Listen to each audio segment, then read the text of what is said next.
আজকে আমাদের টপিকস হচ্ছে পিসিওএস অর্থাৎ পলিসিস্টিক ওভারিয়ান সিনড্রোম।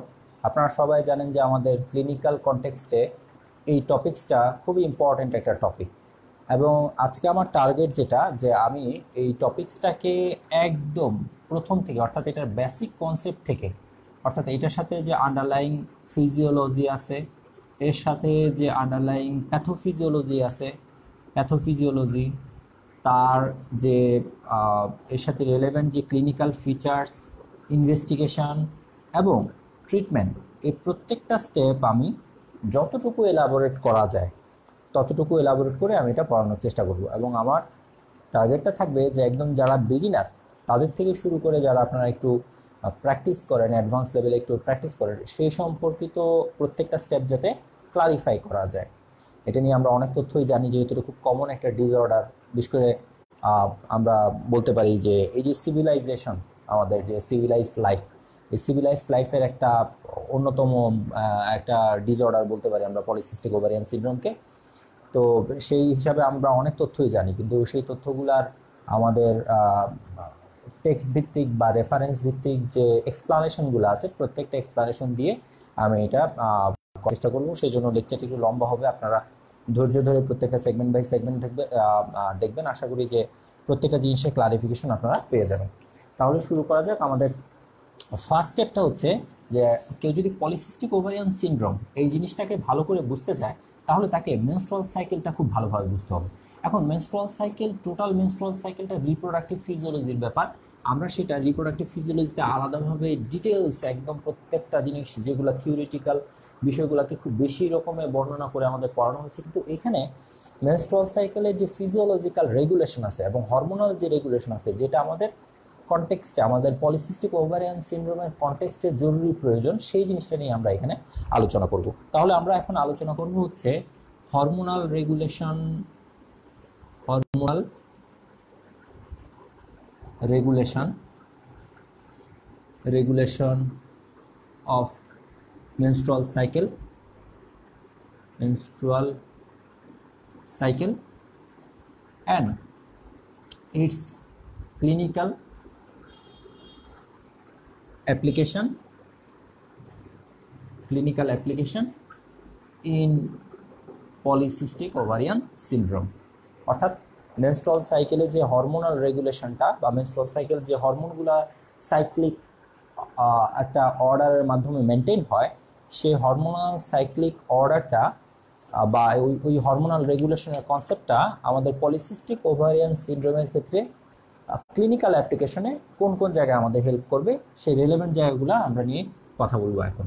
তাহলে আমরা একটা মেনস্ট্রুয়াল সাইকেল, একটা typical menstrual cycle, not abnormal, not oligomenorrheic একটা সাইকেল না, আমরা একদম টিপিক্যাল একটা রেগুলার মেনস্ট্রুয়াল সাইকেল নিয়ে কথা বলবো।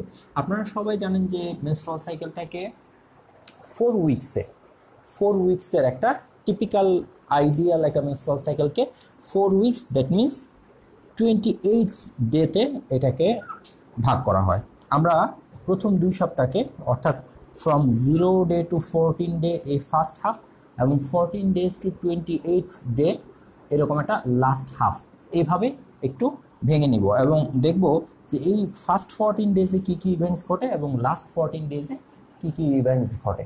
সেটা দেখার সাথে সাথে আমাদেরকে একটা ওভারি এবং ইউট্রাস, তার সাথে সাথে হাইপোথ্যালামাস, পিটুইটারি গ্ল্যান্ড, এগুলোকেও কিন্তু কনসিডারেশনে আসতে হবে। কারণ আমরা জানি যে নর্মাল মেনস্ট্রুয়াল সাইকেলটা এটা একদম hypothalamo, pituitary, gonadal and uterine axis maintain করে। অর্থাৎ এটার হায়েস্ট কমান্ড এটা স্টার্ট হয় হাইপোথ্যালামাস থেকে, তারপর সেটা পিটুইটারির সাথে কানেকশন করে এবং পিটুইটারিতে কিছু হরমোন রিলিজ করে লাইক এফএসএইচ, এলএইচ। সেই হরমোনগুলো এসে আবার ওভারির উপর কাজ করে এবং ওভারি সেই হরমোনাল রেগুলেশনের সাথে জড়িত থেকে তারপরে ইউটেরাসকে স্টিমুলেট করে। সো টোটাল এক্সিসটা যদি আমরা দেখতে পারি, তাহলে আমরা পলিসিস্টিক ওভারিয়ান সিনড্রোমের একদম কোর যে কথাগুলো সেগুলোকে বের করে নিয়ে আসতে পারবো। সো আমরা ধরে নিই যে আমাদের হাইপোথ্যালামাসের কথা আমরা ধরি, যে আমাদের হাইপোথ্যালামাস, এটা ধরে নিলাম আমাদের হাইপোথ্যালামাস, এবং হাইপোথ্যালামাসে একটা নিউক্লিয়াস আছে, যে নিউক্লিয়াসটাকে আমরা বলি আর্কুয়েট নিউক্লিয়াস। আর্কুয়েট নিউক্লিয়াস কথাটা ক্লাসটা শুরু করার আগে আমি একটু বলবো যে আমি পড়াচ্ছি মেইনলি জেফকর্ড এবং আমাদের গাইনি দত্তের বই, এই দুইটা বইকে মেইনলি ফলো করে তার সাথে আদার্স কিছু ইনফরমেশন ডেভিডসন বা মেডিসিনের কিছু বইয়েও কিছু ইনফরমেশন আছে। সো আমরা জানি যে হাইপোথ্যালামাসে আমাদের একটা নিউক্লিয়াস আছে, সেই নিউক্লিয়াসটা আমরা ধরে নিলাম আর্কুয়েট নিউক্লিয়াস। এই আর্কুয়েট নিউক্লিয়াস আমাদেরকে কি দেয়? এই আর্কুয়েট নিউক্লিয়াস আমাদেরকে gonadotropin releasing hormone, gonadotropin releasing hormone provide করে, গোনাডোট্রপিন রিলিজিং হরমোন এটা প্রোভাইড করে। সো এই গোনাডোট্রপিন রিলিজিং হরমোন তারা কি কাজ করে? তারা পিটুইটারি গ্ল্যান্ড, রাইট, তারা পিটুইটারি গ্ল্যান্ডে আমাদের যে গোনাডোট্রপস সেল আছে, গোনাডোট্রপস সেল, সেই গোনাডোট্রপসের সাথে এসে বাইন্ড করে, এবং তারা যখন এই গোনাডোট্রপিন রিলিজিং হরমোন যখন গোনাডোট্রপসের সাথে বাইন্ড করে তখন গোনাডোট্রপস দুইটা হরমোন রিলিজ করে। একটা হরমোন হচ্ছে FSH আর এটা হচ্ছে luteinising hormone. So follicle stimulating hormone এবং লুটিনাইজিং হরমোন, এই দুইটা হরমোন হচ্ছে এখান থেকে মেইনলি সিক্রেটেড হয়। সো আমরা এই হাইপোথ্যালামাস এবং পিটুইটারির সাথে সাথে আমরা একটা ওভারির কথাও চিন্তা করব। এখানে একটা ওভারি এঁকে নিব। ধরে নিলাম এই টোটাল এরিয়াটা আমরা যতটুকু আঁকতেছি, যতটুকু জায়গা আঁকতেছি, টোটাল এরিয়াটা হচ্ছে ওভারি, টোটাল এরিয়াটা ওভারি। ক্লিয়ার? সো এটা ওভারি, সম্পূর্ণ এই এরিয়াটা হচ্ছে ওভারি। আচ্ছা, এখন এই যে মেনস্ট্রুয়াল সাইকেলের আমি যদি উপরে আমাদের এই যে ফার্স্ট 2 উইক এবং লাস্ট 2 উইকের যে প্যারামিটারটা সেটাকে যদি আমি আলাদাভাবে এখানে রাখি এবং আপনাদেরকে ডিসক্রাইব করি, তাহলে আমরা জানি যে ওভারিতে যখন একটা বাচ্চা যখন মায়ের পেটে থাকে, আপনি ওভারি সম্পর্কে, ওভারি হিস্টোলজি সম্পর্কে অল্প কয়েকটা একটু ধারণা নিয়ে নেন। মায়ের পেটে যখন ফিমেল বাচ্চা যখন মায়ের পেটে থাকে, অর্থাৎ ফিমেল ফিটাস, সে যখন মায়ের পেটে থাকে তখনই কিন্তু তার ওভারিয়ান গ্রোথ ফলিকল এগুলো তৈরি হতে শুরু করে। এগুলো আমরা এমব্রায়োলজিতে ডিটেলস ব্যাখ্যা করি, সো এখানে এত বিস্তারিত আমরা বলতে পারছি না। সো ওভারিতে তখন ফলিকল ডেভেলপ করতে শুরু করে ইন্ট্রাইউট্রাইন লাইফে।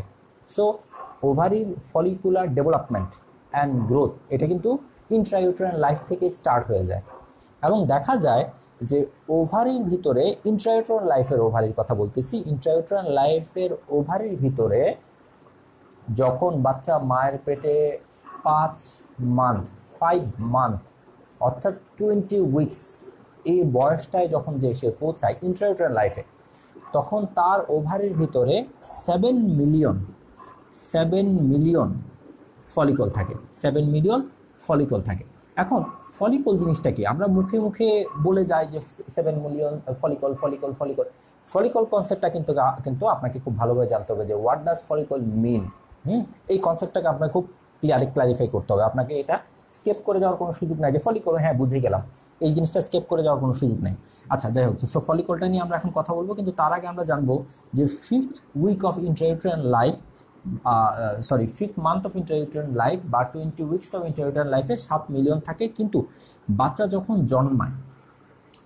জন্মায় যায়, জন্মানোর সাথে সাথে এই অল্প কয়েকদিনের ব্যবধানে, কয়েক মাসের ব্যবধানে, অর্থাৎ প্রায় 9th মান্থে ইন্ট্রাইউট্রাইন লাইফে যদি বাচ্চা জন্মে যায়, এটা আমরা ধরি, তখন দেখা যায় যে যখন সে জন্মায় তখন তার ওভারিতে ফলিকলের সংখ্যা নেমে আসে 2 মিলিয়নে। অর্থাৎ বাই দিস কত হতে পারে, প্রায় 4 মাসের ব্যবধানে সে কিন্তু প্রায় 5 মিলিয়ন বা 50 লক্ষ ফলিকল কিন্তু তার ডিজেনারেট করে যায়। অর্থাৎ আমরা দেখতে পেলাম যে ফলিকল ডেভেলপ করা এবং ফলিকুলার ডিজেনারেশন এটা কিন্তু ইন্ট্রাইউট্রাইন লাইফেরই একটা ইভেন্ট, ইন্ট্রাইউট্রাইন লাইফ থেকে কিন্তু স্টার্ট হয়ে যায়। পরের কথা হলো, এই বাচ্চাটা জন্মানোর পরে যখন সে 2 মিলিয়ন ফলিকল নিয়ে জন্মায়, সে যখন পিউবার্টিতে আসে, 2 মিলিয়ন বলতে আমরা বোঝাচ্ছি 20 লক্ষ ফলিকল, কিন্তু সে যখন পিউবার্টিতে আসে সেই 20 লক্ষ ফলিকল মাত্র 4 লক্ষ ফলিকলে এসে দাঁড়ায়। অর্থাৎ তার আরও প্রায় 16 লক্ষ ফলিকল তখন ডিজেনারেট করে যায়। ক্লিয়ার? তাহলে ইন্ট্রাইউট্রাইন লাইফে বাচ্চা মায়ের পেটে যখন আসে তখন ফিফথ মান্থ অফ ইন্ট্রাইউট্রাইন লাইফ সেটা 7 মিলিয়ন, সে যখন জন্মায় তখন তার 2 মিলিয়ন বা 20 লক্ষ, এবং সে যখন পিউবার্টিতে আসে তখন মাত্র তার 4 লক্ষ ফলিকল থাকে। এখন আসেন আমরা একটু ক্লিয়ার করব যে ফলিকল বলতে আমরা কি বুঝি। কারণ আপনারা যখন ক্লিনিক্যাল কনটেক্সটে কথাগুলো পড়বেন বা আপনারা যদি কেউ রেডিওলজি ইমেজিংয়ে ভবিষ্যতে ক্যারিয়ার করেন, তখন এই ইনফরমেশনগুলোকে আপনাকে খুব জানতে হবে যে কারা ফলিকল, কারা গ্রাফিয়ান ফলিকল, কারণ ফলিকুলোমেট্রি বা ট্রান্সভ্যাজাইনাল আল্ট্রাসাউন্ড এইগুলাতে যখন ইনভেস্টিগেশনগুলো করা হয় তখন এই টার্মগুলো আমাদের জন্য জানা এটা খুবই ইম্পর্টেন্ট। ইভেন একটা রিপোর্ট করার সময়ও এই শব্দগুলো জানা আমাদের জন্য বা এই টার্মিনোলজিগুলো জানা খুবই ইম্পর্টেন্ট। আচ্ছা, ফলিকল কি জিনিস?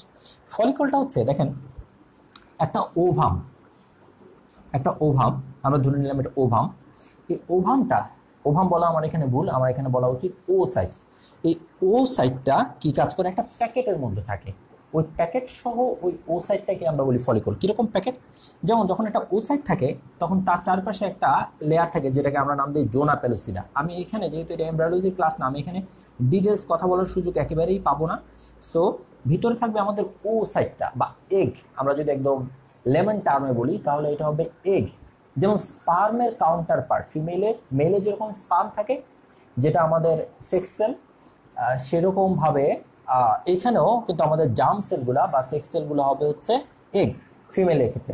এবং সেটা কিন্তু স্পার্ম যেরকম একটা ওপেন স্ট্রাকচার, সেটা কিন্তু কোনো প্যাকেটের ভিতর থাকে না, কোনো ফলিকলের ভিতর থাকে না। কিন্তু ওভারির মধ্যে যে ও সাইটগুলো থাকে, যে ও সাইটগুলো ভবিষ্যতে ওভামে কনভার্ট হবে, সেই ওভামে দ্যাট মিনস তার মেনস্ট্রুয়াল সাইকেলের মাধ্যমে সে একটা ও সাইটকে ওভামে কনভার্ট করে।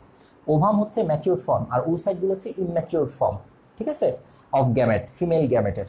তাহলে এই যে একটা আছে সে বাইরে জোনা পেলোসিডা থাকে এবং তার বাইরে কতগুলা সেল থাকে, এই সেলগুলোকে আমরা বলি হচ্ছে গ্রানুলোসা সেল। আজকে আমাদের জন্য এই গ্রানুলোসা সেলটা খুবই ইম্পর্টেন্ট। আর গ্রানুলোসা সেলের বাইরে এরকম মাল্টিপল লেয়ার কিউবয়েডাল সেল, কতগুলো কিউবয়েডাল সেল দিয়ে এরকম ভাবে আটকানো থাকে, এগুলাকে আমরা নাম দিই গ্রানুলোসা সেল। এটা খুবই খুবই এন্ডোক্রাইনোলজিক্যাল দিক থেকে বা হরমোনাল দিক থেকে এই গ্রানুলোসা সেলগুলোর ইম্পর্টেন্স মাত্রাতিরিক্ত বেশি, খুবই জরুরি সেল এটা। আর তার বাইরে কিছু কানেকটিভ টিস্যু সেল থাকে, কিছু কানেকটিভ টিস্যু দিয়ে এরকম ভাবে, যেগুলো ওভারিয়ান স্ট্রোমা থেকেই তারা গেইন করে, এরকম কানেকটিভ টিস্যু থাকে, চারপাশে কানেকটিভ টিস্যু দিয়ে ঢাকা থাকে, একটা থিক লেয়ার থাকে। সো যেহেতু এটা একটা থিক লেয়ার, ফলিকলের অনেক মোটা একটা লেয়ার, সেই জন্য এটা বাইরে থেকে দেখতে অনেক থিক লাগে এবং এটা ফলিকলের বাইরের লেয়ার, সেই জন্য আমরা এটার নাম দিই থিকা ফলিকুলাই। বিষয়টা আপনার কাছে যতই কানেকটিভ টিস্যু বা যতই সিম্পল মনে হোক না কেন, এই থিকা ফলিকুলাই কিন্তু আরো বেশি রোল প্লে করে ইন পলিসিস্টিক ওভারিয়ান সিনড্রোম। এই লেয়ারটার কিন্তু মারাত্মক ইম্পর্টেন্স এবং এই লেয়ারটার কারণে ইনফ্যাক্ট এই ডিজিজটার নাম হয় পলিসিস্টিক ওভারিয়ান সিনড্রোম, যেটা আমরা কিছুক্ষণ পরে ব্যাখ্যা করব। তাহলে আমাদের আর বাইরে আছে থিকা ফলিকুলাইয়ের আবার অনেক লেয়ার আছে, আমরা এগুলো এখানে বলার কোনো সুযোগ নেই যেহেতু আমরা ডিজিজ পড়তেছি। আর ভিতরে আছে গ্রানুলোসা সেল, আর সবার ভিতরে আছে ও সাইট, ক্লিয়ার? ও সাইট। আচ্ছা, এই ও সাইটটার বিভিন্ন স্টেজ আছে, যেমন ও সাইটটা প্রাইমারি ও সাইট নামে থাকে, তারপরে সে সেকেন্ডারি ও সাইডে কনভার্ট হয় এবং একটা সময় সে যে ওভামে কনভার্ট হয়। আমরা এই স্টেজগুলো নিয়ে অল্প কিছু, এগুলো এমব্রায়োলজিতে আমরা ব্যাখ্যা করি, কিন্তু এইখানে অল্প কিছু কথাবার্তা এখানে বলবো। সো উসাইড, এটা প্রাইমারি উসাইড হিসেবেও থাকতে পারে, কখনো এটা সেকেন্ডারি উসাইড হিসেবেও থাকতে পারে, এটা ওভাম হিসেবেও, ম্যাচিউর ওভাম হিসেবেও থাকতে পারে। ক্লিয়ার? আচ্ছা, এখন আরেকটা জিনিস আমাদেরকে এখন জানতে হবে যে এই যে প্রাইমারি উসাইড এটা কোথায় থাকে, সেকেন্ডারি উসাইড কোথায় থাকে, বা ওভাম এই ফর্মটা কখন থাকে, এটা আমরা কিছুক্ষণ পরেই জেনে নিব। তাহলে আমরা একটা ফলিকল বুঝতে পারলাম যে follicle is nothing but A just like a packet. এটা একটা প্যাকেটের মতো যেটা বিভিন্ন স্ট্রাকচার দিয়ে তৈরি করা, এবং ওটার কাজ হচ্ছে, মেইন কাজ হচ্ছে ওভামটাকে ঘিরে রাখা। শুধু তাই না, ওভামকে ঘিরে রাখা এটাই কিন্তু তার কাজ না, এটার আরও কাজ হচ্ছে যে এই ফলিকুলের ভিতর যে সেলগুলো আছে, যেমন গ্রাউন্ডলোসা সেল, যেমন ফলিকুলার সেল বা থিকা ফলিকুলার সেল, তারা বিভিন্ন হরমোন প্রোডাকশন করে, just like oestrogen, just like testosterone. ওরা এই ধরনের হরমোনগুলো প্রোডাকশন করে এবং প্রোডাকশন করে পলিসিস্টিক ওভারিয়ান সিনড্রোম ডেভেলপমেন্টেও কিন্তু তারা কন্ট্রিবিউট করে, নর্মাল মেনস্ট্রুয়াল সাইকেল রেগুলেশনেও তারা কন্ট্রিবিউট করে। এখন চলেন আমরা সামনের দিকে আগাই। তবে এখান থেকে আমরা যা জানলাম সেটার সাথে আমাদেরকে এখন জানতে হবে যে এই ফলিকলগুলার আবার বিভিন্ন রকমের স্টেজ আছে, যেমন প্রাইমোর্ডিয়াল ফলিকল, যেমন আছে প্রাইমারি ফলিকল, যেমন আছে গ্রাফিয়ান ফলিকল। তাহলে ফলিকলগুলোর বিভিন্ন স্টেজ আছে, স্টেজগুলোর নাম আমরা কি শিখলাম, যে ফলিকলগুলো কখনো কখনো ফলিকলগুলো থাকবে। তাহলে ফলিকলের বিভিন্ন স্টেজগুলো আমরা জানি যে ফলিকুলের স্টেজগুলো কি কি হচ্ছে। ফলিকলগুলো স্টেজ হচ্ছে প্রাইমোর্ডিয়াল ফলিকল, প্রাইমোর্ডিয়াল ফলিকল আছে, তারপরে হচ্ছে প্রাইমারি ফলিকল, প্রাইমারি ফলিকল, তারপরে আছে সেকেন্ডারি বা Graafian follicle, Graafian follicle. Clear? So ফলিকলগুলোর বিভিন্ন নাম আছে, প্রাইমোডিয়াল, প্রাইমারি, সেকেন্ডারি ফলিকল, এই ধরনের নাম আছে। আর উসাইডগুলোর নাম কি কি? উসাইডের নাম হচ্ছে প্রাইমারি উসাইড, উসাইডগুলো বিভিন্ন হতে পারে, প্রাইমারি উসাইড, সেকেন্ডারি উসাইড এবং ওভাম, আলটিমেটলি হচ্ছে ওভাম। সো আমরা দেখে নিব যে কোন স্টেজটা কোন ফলিকলের ভিতর থাকে। যেমন আমরা জানি আমাদের যে প্রাইমারি উসাইড সেটা প্রাইমোডিয়াল ফলিকলের ভিতর থাকে, আমাদের যে প্রাইমারি উসাইড সেটা প্রাইমারি ফলিকলের ভিতর থাকে। ক্লিয়ার? আচ্ছা, আস্তে আস্তে এইভাবে আমরা এই জিনিসগুলো এখানে দেখে নিব। তাছাড়া সেকেন্ডারি উসাইড যেটা, সেকেন্ডারি উসাইড এটা কিন্তু গ্রাফিয়ান ফলিকলের ভিতরে, কিন্তু সেকেন্ডারি উসাইডটা গ্রাফিয়ান ফলিকলের ভিতরে, গ্রাফিয়ান ফলিকলের ভিতরে কিন্তু সেকেন্ডারি উসাইড এটা কিন্তু গ্রাফিয়ান ফলিকলের ভিতরে থাকে। আরেকটা জিনিস আমাদেরকে এখানে জানতে হবে সেটা হলো যে প্রাইমারি উসাইড থেকে যদি আপনি সেকেন্ডারি উসাইডে যান তখন আপনাকে একটা ফার্স্ট মিওটিক ডিভিশন কমপ্লিট করতে হয়, first meiotic division. So primary oocyte থেকে আপনি সেকেন্ডারি উসাইডে কনভার্ট হতে গেলে আপনাকে হতে হবে কি, আপনাকে ফার্স্ট মিওটিক ডিভিশন কমপ্লিট করতে হবে। আর যদি আপনি সেকেন্ডারি উসাইড থেকে ওভামে যেতে চান তাহলে আপনাকে সেকেন্ড মিওটিক ডিভিশন কমপ্লিট করতে হবে, সেকেন্ড মিওটিক ডিভিশন, সেকেন্ড মিওটিক ডিভিশন। এই তথ্যগুলো কিন্তু খুব সহজে বলে দিলাম, এগুলো পরীক্ষার জন্য আপনারা যে পরীক্ষাতেই বসবেন না কেন এই ইনফরমেশনগুলো কিন্তু খুবই খুবই খুবই ভ্যালুয়েবল। এবং মোস্ট অফ দ্য স্টুডেন্ট যেহেতু তারা এই স্টেপগুলো না বুঝিয়ে মুখস্থ করে ফেলে, সব এলোমেলো করে ফেলে, বিশেষ করে এমসিকিউতে যে, ঠিক আছে। সো প্রাইমারি উসাইড থেকে সেকেন্ডারি উসাইডে আসতে গেলে আপনাকে ফার্স্ট মিওটিক ডিভিশন কমপ্লিট করতে হবে। সেকেন্ড মিওটিক ডিভিশন থেকে যদি আপনি ওভামের দিকে আসতে চান সেকেন্ডারি ওসাইড থেকে, তখন আপনাকে সেকেন্ড মিওটিক ডিভিশন কমপ্লিট করতে হবে। যাই হোক, এখন তথ্য যেগুলো হচ্ছে সেটা হলো ইন্ট্রাইউটেরাইন লাইফে যখন বাচ্চা মায়ের পেটে থাকে তখন তার যে ফলিকলগুলো থাকে সেগুলোর নাম হয়ে যায় প্রাইমোর্ডিয়াল ফলিকল, প্রাইমোর্ডিয়াল ফলিকল। এবং প্রত্যেকটা প্রাইমোর্ডিয়াল ফলিকল তখন প্রাইমারি উসাইডকে কন্টেইন করে, প্রাইমারি উসাইডকে কন্টেইন করে। তাহলে আমরা ধরে নিলাম যে একটা পিউবার্টিতে আছে, পিউবার্টিতে এখানে এই ওভারিটা আমরা ধরে নিলাম একজন ফিমেলের পিউবার্টির ওভারি। সেই ওভারিতে বেশ কিছু ফলিকল, আমরা জানি যে পিউবার্টিতে যখন আসে তখন তার ফলিকলের সংখ্যা থাকে 4 লক্ষ। এখন 4 লক্ষ ফলিকল যখন থাকে, এই 4 লক্ষ ফলিকলের ভিতরে যে কোনো, আমাদেরকে জানতে হবে যে 4 লক্ষ ফলিকলের ভিতরে এন্টায়ার রিপ্রোডাক্টিভ, এই তথ্যটা আমি একটু দিতে চাই, এন্টায়ার রিপ্রোডাক্টিভ লাইফে দেখেন বিষয়টা কত মানে কমপ্লিকেটেড। যে আমরা বলতেছি আমরা পিউবার্টিতে পাইছি 4 লক্ষ ফলিকল, তাহলে 4 লক্ষ ফলিকলের ভিতরে কয়টা উসাইড ছিল? প্রত্যেকটা ফলিকলের ভিতরে একটা করে উসাইড থাকে। তাহলে প্রত্যেকটা ফলিকলের ভিতরে যদি একটা করে উসাইড থাকে তাহলে 4 লক্ষ ফলিকলের ভিতরে 4 লক্ষ উসাইডই ছিল। কিন্তু তার মধ্যে কয়জন ওভুলেট করতে পারবে? ওভুলেট করা মানে কি? ওভুলেট করা মানে হচ্ছে ওভারি থেকে যখন কেউ ইউট্রাইন টিউবে চলে যাবে সেটাকে বলা হয় ওভুলেট। এবং ওভারি থেকে ইউট্রাইন টিউবে গেলে সে স্পার্মের সাথে মিলিত হয়ে সে ফার্টিলিটিতে কন্ট্রিবিউশন করতে পারে। সো এই যে ওভুলেশন করতে পারবে কয়জন? মাত্র এন্টায়ার রিপ্রোডাক্টিভ লাইফে মাত্র 400 ওভুলেশন হবে, 400 উসাইড তারা ওভুলেট করবে। তাহলে দেখেন এই 4 লক্ষর মধ্যে মাত্র 400 জন ওভুলেট করতে পারবে, অর্থাৎ প্রতি 100 জনে আমরা যদি গড়ে একটা হিসাব করি তাহলে প্রতি 1 লক্ষ বা প্রতি 100 জন না, প্রতি 1000 জনে, প্রায় প্রতি 1000টা ফলিকল থেকে একটা ফলিকল তারা কিন্তু সুযোগ পাবে ওভুলেট করার জন্য এন্টায়ার রিপ্রোডাক্টিভ লাইফে। তাহলে প্রতি 1000 জনে একজন কিন্তু মোটামুটি একটা চান্স পায় ওভুলেট করার জন্য। এন্টায়ার রিপ্রোডাক্টিভ লাইফে একজন ফিমেলের যদি এন্টায়ার রিপ্রোডাক্টিভ লাইফ গড়ে আপনি 30 বছরের কাছাকাছি ধরেন তাহলে দেখতে পারবেন যে এই 30 বছর বয়সের মধ্যে সে মোটামুটি রকমের একেবারে সর্বোচ্চ সে 400টা ওভুলেশন হইতে পারে, সর্বোচ্চ 400টা ওভুলেশন হতে পারে। কিন্তু তার ফলিকল কিন্তু ছিল 4 লক্ষ এবং প্রত্যেকটা ফলিকলের ভিতরে কিন্তু একটা করে উসাইড ছিল এবং প্রত্যেকটা উসাইডের কিন্তু একটা সম্ভাবনা ছিল যে তারা ওভুলেট করবে।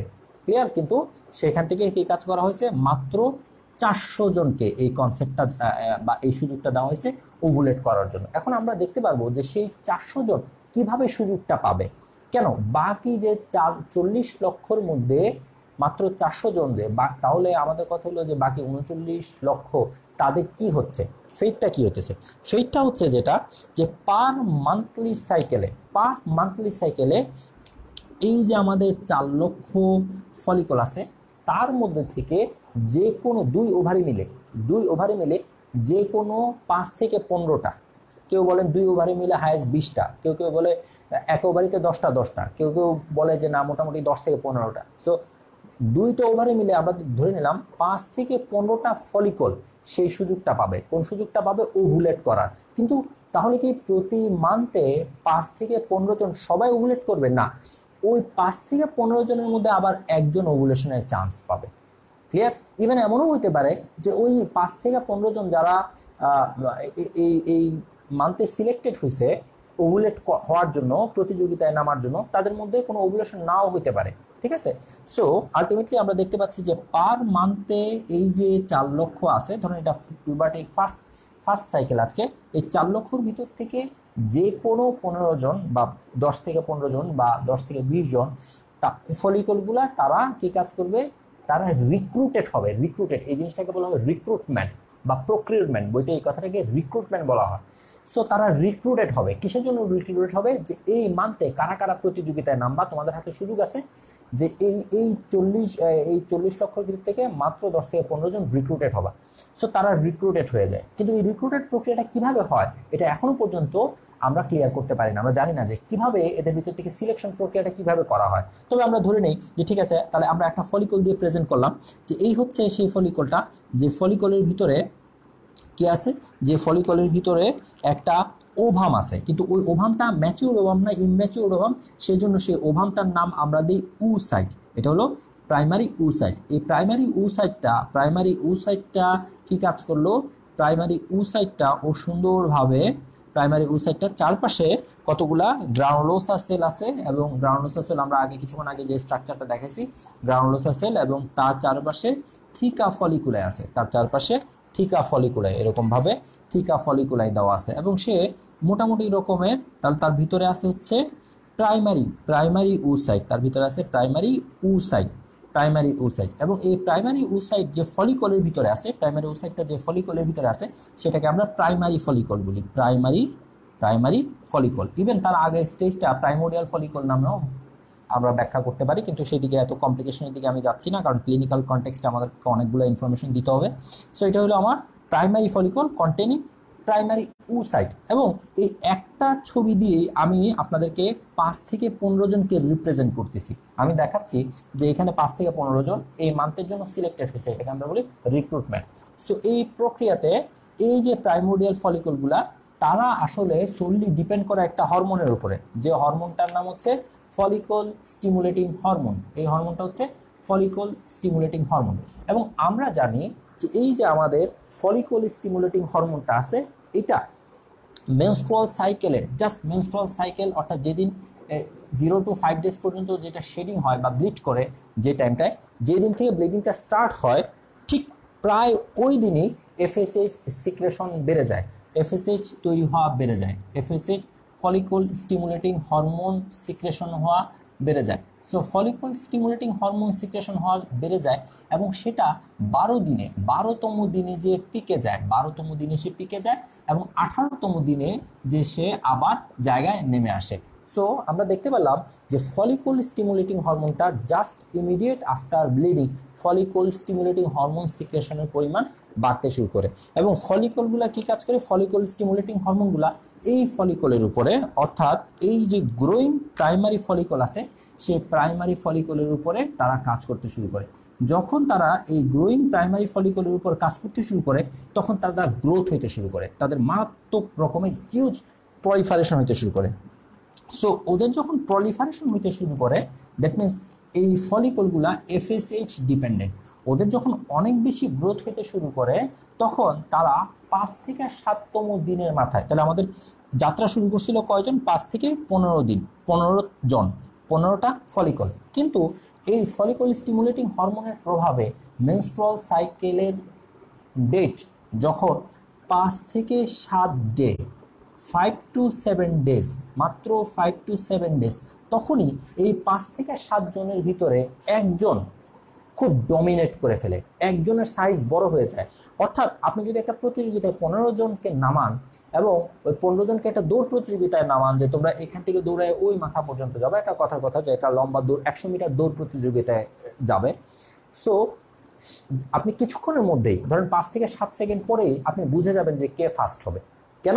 কারণ ওই যারা দৌড়ানো শুরু করলো, আমার যে 15 জন দৌড়ানো শুরু করলো তাদের মধ্যে থেকে আমি বেস্ট একজনকে পিক করব এবং ওই একজনকেই আমি কি কাজ করব, ওভুলেট করার সুযোগ দিব বা এই সাইকেলে ফার্টিলাইজেশনে অংশগ্রহণ করার সুযোগ দিব। সো প্রথম 5 থেকে 7 দিনের মাথায় আপনি বুঝে যাবেন, কি বুঝে যাবেন, যে কে ওভুলেট করতে যাচ্ছে। সো যে ওভুলেট করতে যাচ্ছে তাকে আপনি চিনে ফেলবেন কততম দিনে, অনলি 5 to 7 ডেজে। এবং 5 to 7 ডেজের মধ্যে একটা ফলিকল দেখবেন সবচাইতে বড় হয়ে গেছে, ওই ফলিকলটাকে আমরা নাম দিই ডমিনেন্ট ফলিকল। কিন্তু যেহেতু এই ফলিকলটা মিস্টার গ্রাফ একজন ডাচ সায়েন্টিস্ট, উনি 1641 থেকে 1670 সালের মধ্যে এটা আবিষ্কার করছিলেন, সেই জন্য ওনার নাম অনুসারে আমরা এটাকে গ্রাফিয়ান ফলিকল নাম দিই। ঠিক আছে? সো আপনি দেখতে পারবেন এর ভিতরে একটা ফলিকল অনেক বড় হয়ে গেছে, যে ফলিকলটার নাম আমরা দিই ডমিনেন্ট ফলিকল বা গ্রাফিয়ান ফলিকল। এই ডমিনেন্ট ফলিকল বা গ্রাফিয়ান ফলিকল এখান থেকে আমাদের হচ্ছে পলিসিস্টিক ওভারিয়ান সিনড্রোমের যত ক্লিনিক্যাল কোরিলেভেন্ট কথাবার্তা আছে, সেই ক্লিনিক্যাল কোরিলেভেন্ট কথাবার্তাগুলো আমরা এখন শুরু করব। আপনি যদি একটা ডমিনেন্ট ফলিকলের দিকে তাকান তাহলে এটাকে কেমন দেখতে পারবেন? দেখতে পারবেন কি, যে এখানে ঠিক দেখতে বাইরে একটা থিকা ফলিকুলার সেলগুলা খুব ঠিক একটা লেয়ার মেনটেন করে থাকবে, ঠিক লেয়ার। তারপরে আপনি দেখতে পারবেন যে এখানে গ্রানুলোসা সেল আমরা যেরকমভাবে বলছি, তার আগে আমরা ও সাইডটা দেখাই, এখানে ও সাইডটা, এখানে যে ও সাইড থাকবে সেই ও সাইডটা হয়ে যাবে, গ্রাফিয়ান ফলিকলে যে ও সাইড থাকে সেটার নাম হয়ে যায় সেকেন্ডারি ও সাইড। সো এই গ্রাফিয়ান ফলিকলের এই সেকেন্ডারি ও সাইডের চারপাশে গ্রানুলোসা সেল আপনি দেখতে পাবেন, অনেক গ্রানুলোসা সেল দেখতে পাবেন। সো এখানে দেখতে পাবেন অনেক অনেক অনেক বেশি রকমের গ্রানুলোসা সেল, এরকমভাবে গ্রানুলোসা সেল দেখতে পারবেন। হ্যাঁ, এবং তার চারপাশে এই সেলগুলোকে আমরা সাধারণত কিউমুলাস ওফোরাস বলি।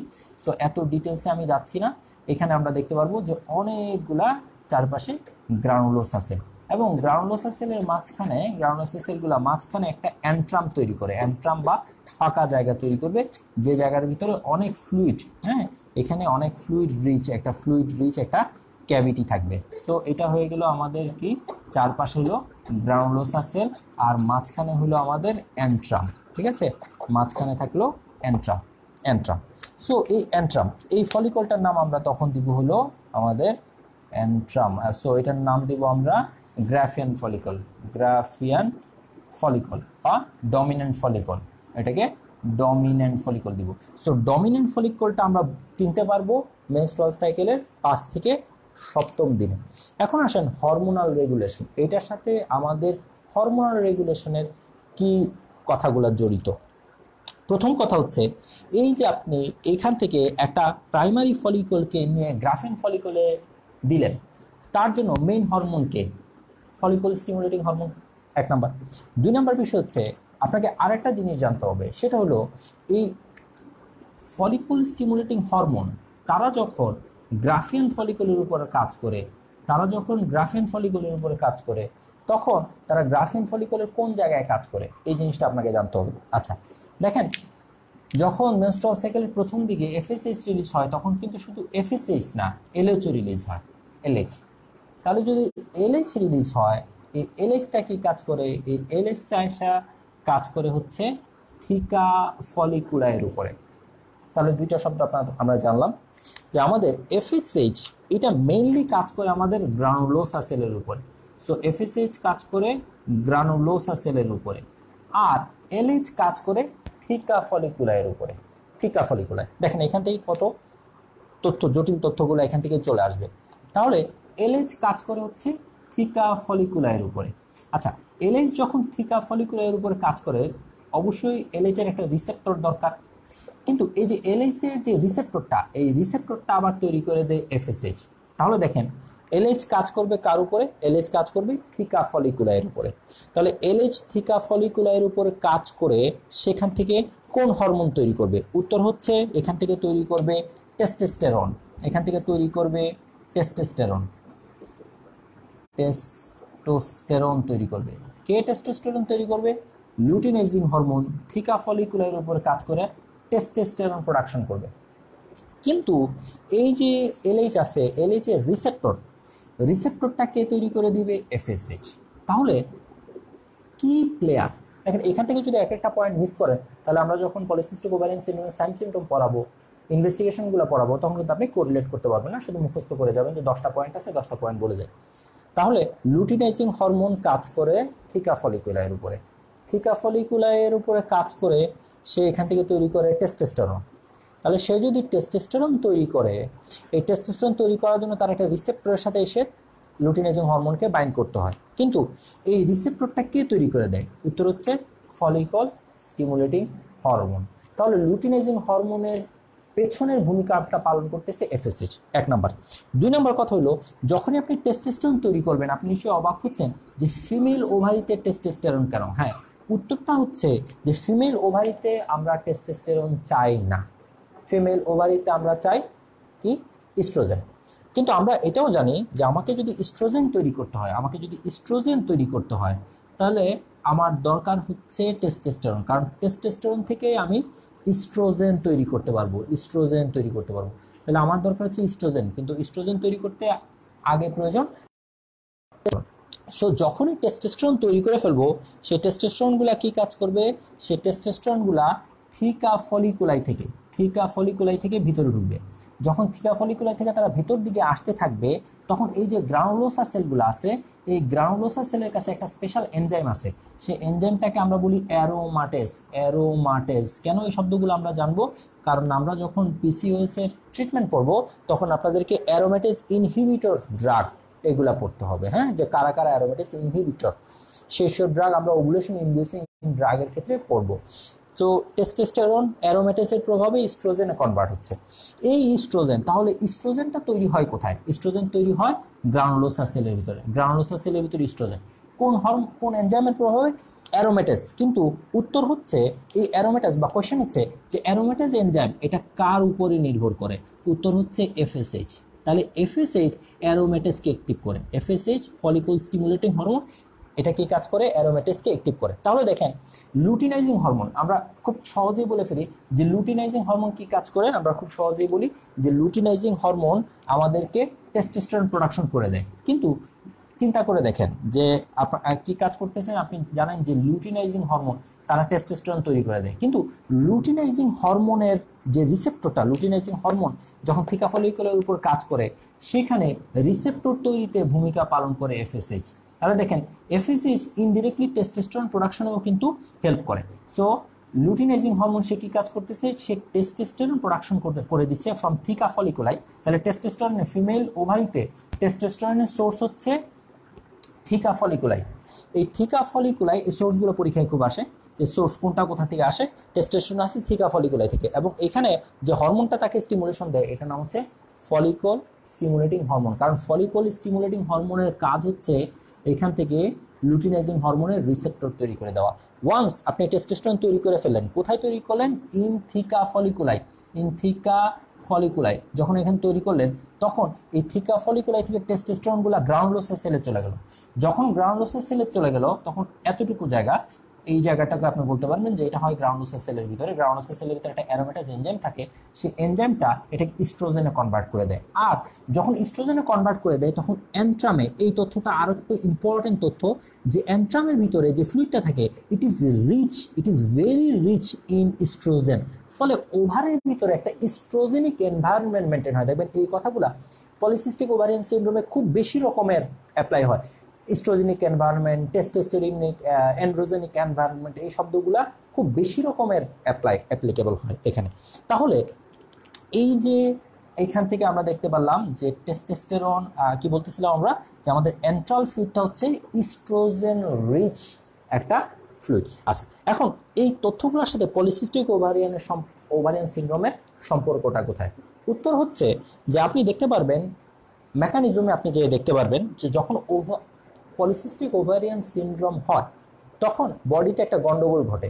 আচ্ছা বলেন তো, এই এফএসএইচ এবং এলএইচ এর মধ্যে কোন হরমোনটা আপনার কাছে বেশি গুরুত্বপূর্ণ মনে হয়েছে?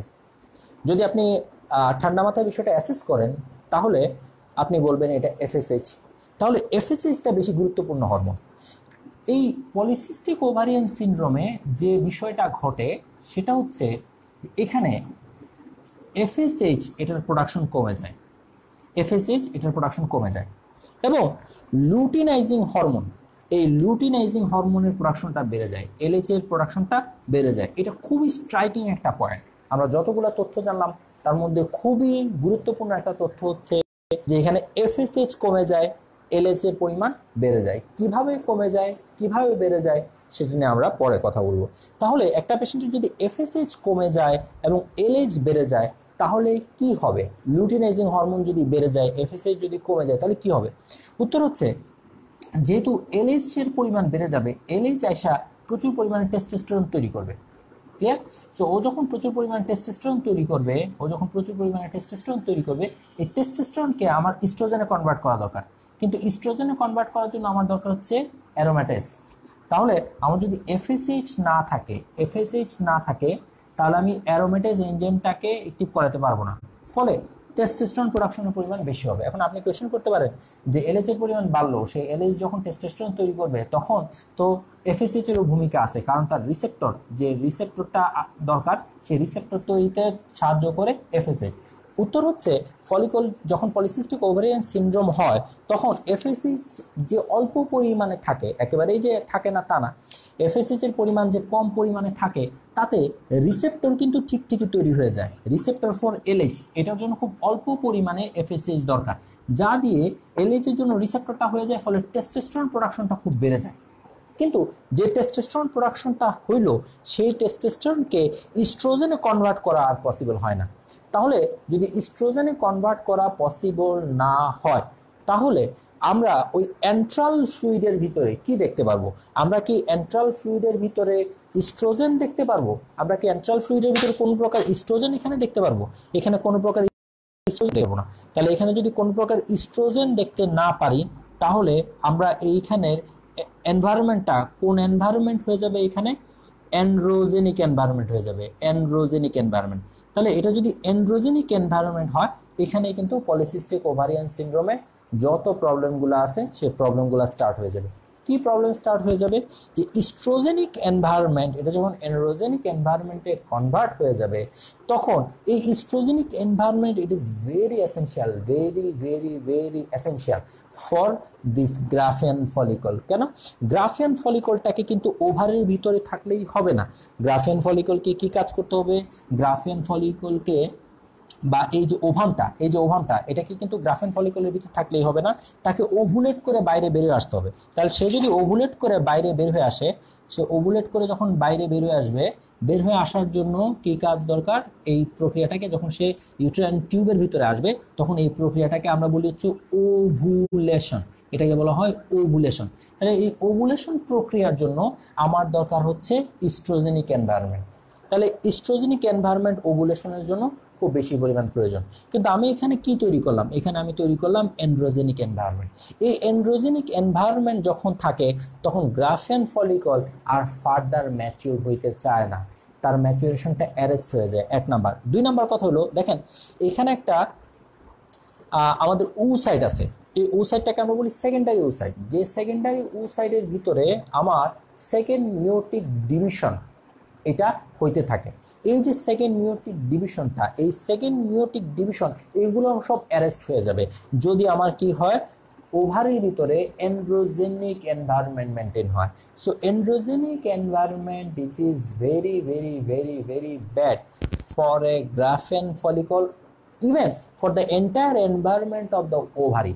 তাহলে আমরা দেখতে পাচ্ছি যে আমার অ্যান্ড্রোজেনিক এনভায়রনমেন্ট যদি কোনো কারণে চলে আসে লাইক পলিসিস্টিক ওভারিয়ান সিনড্রোম, তাহলে গ্রাফিয়ান ফলিকল এটা কখনো ওভুলেট করতে পারবে না। অর্থাৎ এখানে একটা বিষয় ঘটবে, সেটা নাম হচ্ছে অ্যানোভুলেশন। এখানে একটা ঘটনা ঘটে যাবে, সেটা নাম হলো anovulation. So androgenic environment in the ovary it is an anovulatory environment for the ovary. Okay, so এই একটা বিষয় গেল। এখন আমি আপনাদেরকে আরো কিছু এখানে তথ্য এখানে অ্যাড করতে চাচ্ছি। সেটা হলো এই যে আমাদের দেখেন কয়টা ফলিকল যাত্রা শুরু করছিল, 5 থেকে 15টা ফলিকল প্রতি মান্থে যাত্রা শুরু করছে ম্যাচিওর হওয়ার জন্য। সো ও যখন প্রতি মান্থে 5 থেকে 15টা ফলিকল যাত্রা শুরু করছে, আপনার টার্গেট হচ্ছে এখান থেকে কয়টা ফলিকলকে গ্রাফেন ফলিকল তৈরি করবেন, একটা ফলিকলকে। এবং এই একটা ফলিকলকে আপনি কি কাজ করবেন, এই একটা ফলিকলকে আপনি ওভুলেট করাবেন। তাহলে বাকি যে 14টা ফলিকল আছে, ধরেন এখান থেকে 15টা ফলিকল যাত্রা শুরু করছিল, একজন 5 থেকে 7 দিনের ভিতরে সে গ্রাফেন ফলিকলের যত মর্যাদা বা যত ক্রাইটেরিয়া সেগুলো অর্জন করে ফেলছে। তাহলে বাকি 14টা ফলিকলকে কি কাজ করতে হবে, তাদেরকে অ্যাট্রেটিক হতে হবে, তাদেরকে ডেস্ট্রয় হতে হবে। এখন এই যে গ্রাফেন ফলিকল, সে চিন্তা করবে যে আমি যদি আমার বাকি 14টা ফলিকলকে ডেস্ট্রয় না করে ফেলতে পারি, তাহলে আমার সাথে অন্যরাও ফাইট করবে। এবং দেয়ার ইজ চান্স যে প্রতি মান্থে এই 14-15 জন যদি একসাথে 14-15টা গ্রাফেন ফলিকল হয় এবং একসাথে 14-15টা ওভুলেট করে যায়, এবং একবার যদি স্পার্ম আসে, কারণ স্পার্মের সংখ্যা তো কাউন্টলেস, সো স্পার্ম এসে সবাইকে একসাথে ফার্টিলাইজ করে ফেলবে। সেজন্য সে গ্রাফেন ফলিকল চিন্তা করে আমার ভিতরে একটা উসাইড আছে, সেকেন্ডারি উসাইড, এবং এটার একটা পসিবিলিটি আছে, সে ওভুলেট করে সে ইউট্রাইন টিউবে চলে যাবে এবং স্পার্ম যদি আসে সেখানে ফার্টিলাইজড হতে পারবে। সেই জন্য সে কি কাজ করে, তার বাকি 14 জনকে একটা মারার ব্যবস্থা করে। সে বাকি 14 জনকে কিভাবে মারবে, দেখেন তার এই যে বায়োকেমিক্যাল উইপনটা, এই বায়োকেমিক্যাল উইপনটা কত শক্তিশালী একটা উইপন। সে কি কাজ করে, এই যে এখান থেকে সে কি কাজ করলো, এখন আমরা দেখতে পাচ্ছি এখান থেকে সে ইস্ট্রোজেন তৈরি করতেছে। কোথা থেকে ইস্ট্রোজেন তৈরি করতেছে, ইস্ট্রোজেন তৈরি করতেছে সে কোথা থেকে, সে গ্রাউন্ডলোসা সেল থেকে ইস্ট্রোজেন তৈরি করতেছে। এই যে গ্রাউন্ডলোসা সেলের ইস্ট্রোজেন, এইটাই তার বাকি কম্পিটিটর গুলাকে মেরে ফেলার জন্য বায়োলজিক্যাল উইপন হিসেবে কাজ করবে। সো এই আমি বলি যে এই ওভারিয়ান সাইকেলের ভিতরে বা মেনস্ট্রুয়াল সাইকেলের ভিতরে যে ওভারিয়ান সাইকেলটা ঘটে, সেই ওভারিয়ান সাইকেলে ইস্ট্রোজেন একটা বায়োকেমিক্যাল উইপনের মতো কাজ করে। কিরকম বায়োলজিক্যাল উইপনের মতো কাজ করে, তাহলে দেখেন যে গ্রাফেন ফলিকলটা পর্যাপ্ত পরিমাণ ইস্ট্রোজেন তৈরি করবে। কিভাবে ইস্ট্রোজেন তৈরি করলে আমরা বুঝে গেলাম, ইস্ট্রোজেন লেভেলগুলো বাড়তে শুরু করবে। ইস্ট্রোজেন লেভেল কিভাবে বাড়তে বাড়তে সে কি কাজ করবে, সে বিভিন্ন দিকে তার কার্যক্রম চালাবে। সে প্রথমে সে ইউটেরাসের কাছে যাবে, সে ইউটেরাসের কাছে যেয়ে সে কি কাজ করবে, ইউটেরাসকে প্রলিফারেট করবে। এগুলো আমরা এমব্রায়োলজি বা রিপ্রোডাক্টিভ ফিজিওলজিতে আলোচনা করছি, যে ইউটেরাসকে সে প্রলিফারেট করে ইউটেরাসকে রেডি করতে থাকবে, যে যদি কোনো কারণে এটা ওভুলেট হয়ে যায় এবং স্পার্ম যদি তাকে ফার্টিলাইজ করে যায় এবং বেবি প্রোডাকশন হয়, তাহলে বেবি যাতে সেখানে ইমপ্লান্টেড হতে পারে সেজন্য আগের থেকে এটাকে রেডি করবে। যাই হোক, এটা আমাদের আজকের কথা না। কথা হচ্ছে যে ইস্ট্রোজেন দেখবে আমার বাকি 14-15টাকে মারতে হবে। তাহলে ইস্ট্রোজেন কি কাজ করবে, ইস্ট্রোজেন প্রথমে যে চালাকিটা করবে, সে চিন্তা করবে আমার যে বাকি 14-15 জন কম্পিটিটর যারা আমার পিছনে পড়ে আছে, তারা কোন হরমোনের উপর ডিপেন্ড করে, তারা এফএসএইচ এর উপর ডিপেন্ড করে। তাহলে সে চিন্তা করবে যে আমি বড় হয়ে গেছি, আমি গ্রাফেন ফলিকল হয়ে গেছি, আমি ডমিনেন্ট ফলিকল হয়ে গেছি। কোন হরমোনের সাহায্য নিয়ে আমি গ্রাফেন ফলিকল হয়েছি, আমি ফলিকল স্টিমুলেটিং হরমোনের সাহায্য নিয়ে হয়েছি। তাহলে আমি যদি ফলিকল স্টিমুলেটিং হরমোন প্রোডাকশনের পরিমাণ কমাই দিতে পারি বা বন্ধ করে দিতে পারি, তাহলেই হয়ে যাবে। তাহলে এই যে ইস্ট্রোজেন, যেটা গ্রাজুয়ালি কোথায় তৈরি হচ্ছে, গ্রাফেন ফলিকলে। ইস্ট্রোজেন গ্রাফেন ফলিকলের থেকে ইস্ট্রোজেন প্রোডাকশন হচ্ছে। সো এই ইস্ট্রোজেনটা কি কাজ করবে, আলটিমেটলি ব্লাডে যাবে। সো ইস্ট্রোজেন ব্লাডে যে সে কি কাজ করবে, এখান থেকে চলে আসবে হাইপোথ্যালামাসের কাছে, এবং এখান থেকে হাইপোথ্যালামাস এবং পিটুইটারি গ্ল্যান্ড অর্থাৎ পিটুইটারি ল্যাক্টোট্রপসের কাছে সে নেগেটিভ ইম্প্যাক্ট দিবে, নেগেটিভ ফিডব্যাক মেকানিজম দিবে। এবং যখন নেগেটিভ ফিডব্যাক মেকানিজম দিবে, তখন কি কাজ হবে, এখান থেকে এফএসএইচ সিক্রেশনের পরিমাণ কমে আসবে। ফলে যে ফলিকলগুলা অর্থাৎ যে 13-14-12-13টা ফলিকল এফএসএইচ এর উপর ডিপেন্ড করতো, সেই ফলিকলগুলা এফএসএইচ না পেয়ে তারা মারা যাবে, এবং ওই ফলিকলগুলাকে বলবো আমরা অ্যাট্রেটিক ফলিকল। তাহলে গেমটা দেখেন কিরকম, যে 5 থেকে 7 দিনের ভিতর গ্রাফেন ফলিকল হয়ে গেল, সে লুটিনাইজিং হরমোনের সাহায্য নিয়ে টেস্টোস্টেরন তৈরি করলো, এবং সেই টেস্টোস্টেরন এফএসএইচ এর সাহায্য নিয়ে অ্যারোমেটাস এনজাইমের মাধ্যমে সেই ইস্ট্রোজেনে কনভার্ট হয়ে গেল। সেই ইস্ট্রোজেনটাকে থ্রো ব্যাক করে দিল ব্লাডে, সেটা ব্লাডের মাধ্যমে চলে গেল হাইপোথ্যালামাসে এবং পিটুইটারি গ্ল্যান্ডে, সেখান থেকে সে এফএসএইচ প্রোডাকশনটা কমাই দিল। ফলে তার পিছনে যত কম্পিটিটর ছিল, সেই কম্পিটিটররা কি কাজ করলো, সেই কম্পিটিটররা ডেস্ট্রয় হয়ে গেল, অ্যাট্রেশিয়া হয়ে গেল। ক্লিয়ার? শুধু যে সে হাইপোথ্যালামাসের কাছে সে নেগেটিভ ইম্প্যাক্ট দেয় তা না, এই ইস্ট্রোজেন সে যে কাজটা করে সেটা হলো যে ইস্ট্রোজেন তার পেছনের যে ফলিকলগুলো আছে সেই ফলিকল যাতে ফলিকলের উপরে তো এফএসএইচ কাজ করে, সো এফএসএইচ এর কিছু রিসেপ্টরও আছে এখানে, হ্যাঁ। সো এফএসএইচ এর রিসেপ্টর আছে, সেই রিসেপ্টরগুলোকে ওই বাড়তি ইস্ট্রোজেন কি কাজ করে, এই রিসেপ্টরগুলোকে পর্যন্ত আর কাজ করতে দেয় না, রিসেপ্টরগুলোকে পর্যন্ত ব্লান্ট করে ফেলে। ফলে রিসেপ্টরগুলোকে যখন ব্লান্ট করে ফেলে, ফলে ব্লাড থেকে অল্প একটু এফএসএইচ আসলেও সেই এফএসএইচগুলো আর এই ফলিকলগুলোকে আর গ্রো করতে পারে না। ক্লিয়ার? তাহলে দেখেন তার গেমটা হচ্ছে এদিক থেকে সে নেগেটিভ ফিডব্যাক মেকানিজম দেয় এবং এদিক থেকেও এখান থেকে পেছনের দিকগুলো এদেরকেও সে যাতে এফএসএইচ না পায় সেজন্য তার রিসেপ্টরগুলোকে ডাউন রেগুলেট করে ফেলে। ক্লিয়ার? তাহলে এখন আমাদের কোশ্চেন হতেছে যে একটা ফলিকলকে গ্রাফিয়ান ফলিকল হিসাবে যদি আপনি তাকে সম্মাননা দিতে চান তাহলে কি কি ক্রাইটেরিয়া তার থাকতে হবে। So what are the criterias of Graafian follicle? So what will be the criteria একটা গ্রাফিয়ান ফলিকলের ক্রাইটেরিয়া কি কি, এই তথ্যগুলো কিন্তু আমাদের জন্য খুবই ইম্পর্টেন্ট তথ্য।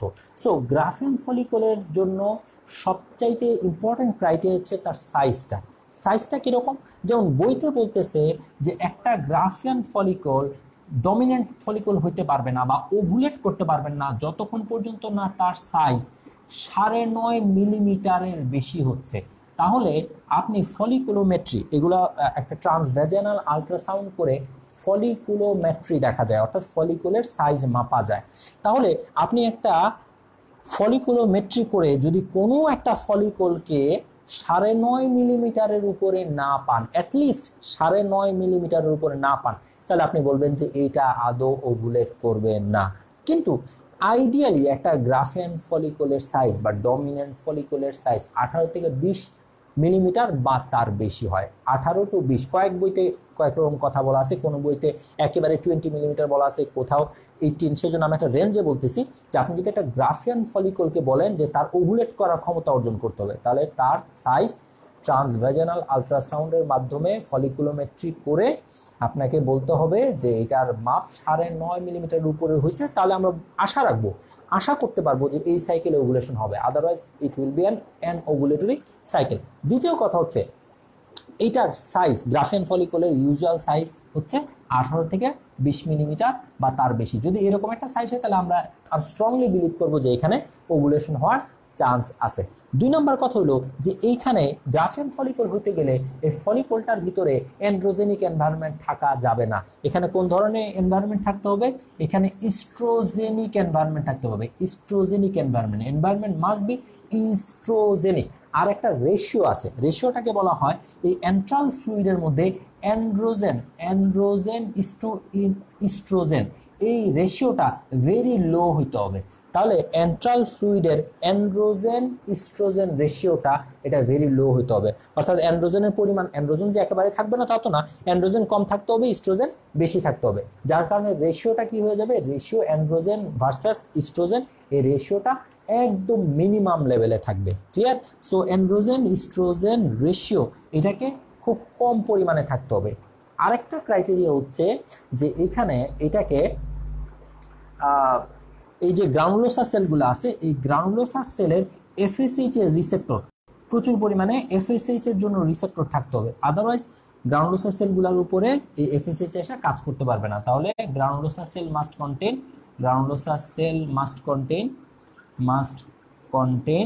what? Granulosa cell must contain FSH receptor। তাহলে এই ক্রাইটেরিয়াগুলো একটা গ্রাফিয়ান ফলিকলকে থাকতে হবে।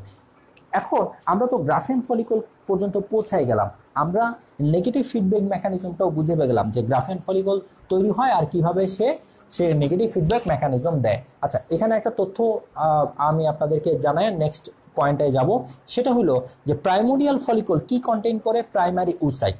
আর গ্রাফিয়ান ফলিকল কি কন্টেইন করে, সে কন্টেইন করে হচ্ছে সেকেন্ডারি উসাইট। অর্থাৎ প্রাইমোডিয়াল ফলিকলে মাইটোটিক 1 ডিভিশন এটা হল্টেড অবস্থায় থাকে, অ্যারেস্টেড অবস্থায় থাকে, কারণ বাচ্চা যখন মায়ের পেটে জন্মায় তখনই সে মিওসিস 1 সেল ডিভিশন স্টার্ট করে ফেলে, কিন্তু সেটা অ্যারেস্টেড অবস্থায় থাকে। এবং যখন পিউবার্টিতে এসে মেনস্ট্রুয়াল সাইকেল শুরু হয় তখন সেটা অ্যারেস্টেড অবস্থা থেকে আস্তে আস্তে ছাড়া পায়। এবং যখন গ্রাফিয়ান ফলিকলটা ওভুলেট করবে ভাব, তার ঠিক 3 ঘন্টা আগে, রাইট, তার মাত্র 3 ঘন্টা আগে গ্রাফিয়ান ফলিকল যখন ওভুলেট করবে তার ঠিক 3 ঘন্টা আগে সে কি কাজ করে, তার 3 ঘন্টা আগে সে তার মাইটোটিক 1 সেল ডিভিশন এটা কমপ্লিট করে ফেলে। তাহলে মায়ের পেটে সে জন্মাইছিল হচ্ছে, সে মায়ের পেটে ছিল কবে, ধরেন একটা ভদ্রমহিলার বয়স আজকে 24 বছর, উনি আজকে ওনার মান্থলি সাইকেলে যে জিনিসটা আজকে তার ফার্স্ট মাইটোটিক ডিভিশন কমপ্লিট করবে, সে মায়ের পেটে 24 বছর আগে তার mitotic cell division, first mitotic cell ডিভিশনটা হল্টের অবস্থায় ছিল। যেই সে ওভুলেট করতে যাচ্ছে তার ওভুলেশন আগে সে কি কাজ করতেছে, তার first mitotic cell division complete করে সে প্রাইমারি ওসাইট থেকে সেকেন্ডারি ওসাইটে কনভার্ট হয়ে যাবে, ক্লিয়ার। কিন্তু সেকেন্ডারি ওসাইটে কনভার্ট হয়ে আবার সেকেন্ড মাইটোটিক ডিভিশন সে কমপ্লিট করতে পারবে না। কেন? কারণ সেকেন্ড মাইটোটিক ডিভিশন যদি কোনো স্পার্ম কোনো ওভামকে টাচ না করে তার আগ পর্যন্ত সে কখনোই সেকেন্ড মাইটোটিক ডিভিশন কমপ্লিট করে ওভামে কনভার্ট হতে পারে না। অর্থাৎ একজন মাদার সে যদি কখনোই প্রেগনেন্ট না হয়, কোনো ফার্টিলাইজেশন না হয়, তাহলে তার লাইফে কখনোই সেকেন্ড মাইটোটিক ডিভিশন কমপ্লিট হয়ে একটা ফুল ওভাম তৈরি হয় না। যাই হোক, বিষয়গুলো হয়তো বা একটু বেশি কমপ্লিকেটেড হয়ে গেল। তাহলে আমরা গ্রাফিয়ান ফলিকলের কথা বললাম, এখন আমরা দেখতে যাব এই গ্রাফিয়ান ফলিকলটা ওভুলেট করে কিভাবে। কারণ আমরা বেশ কিছু টার্ম নিয়ে কথা বলবো, সেটা হচ্ছে anovulation, anovulatory menstrual cycle, anovulatory menstrual cycle, এই সব শব্দ নিয়ে আমরা কথা বলবো।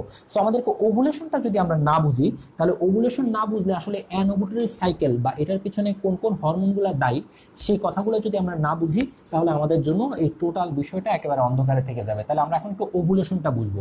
ওভুলেশন কবে হয়?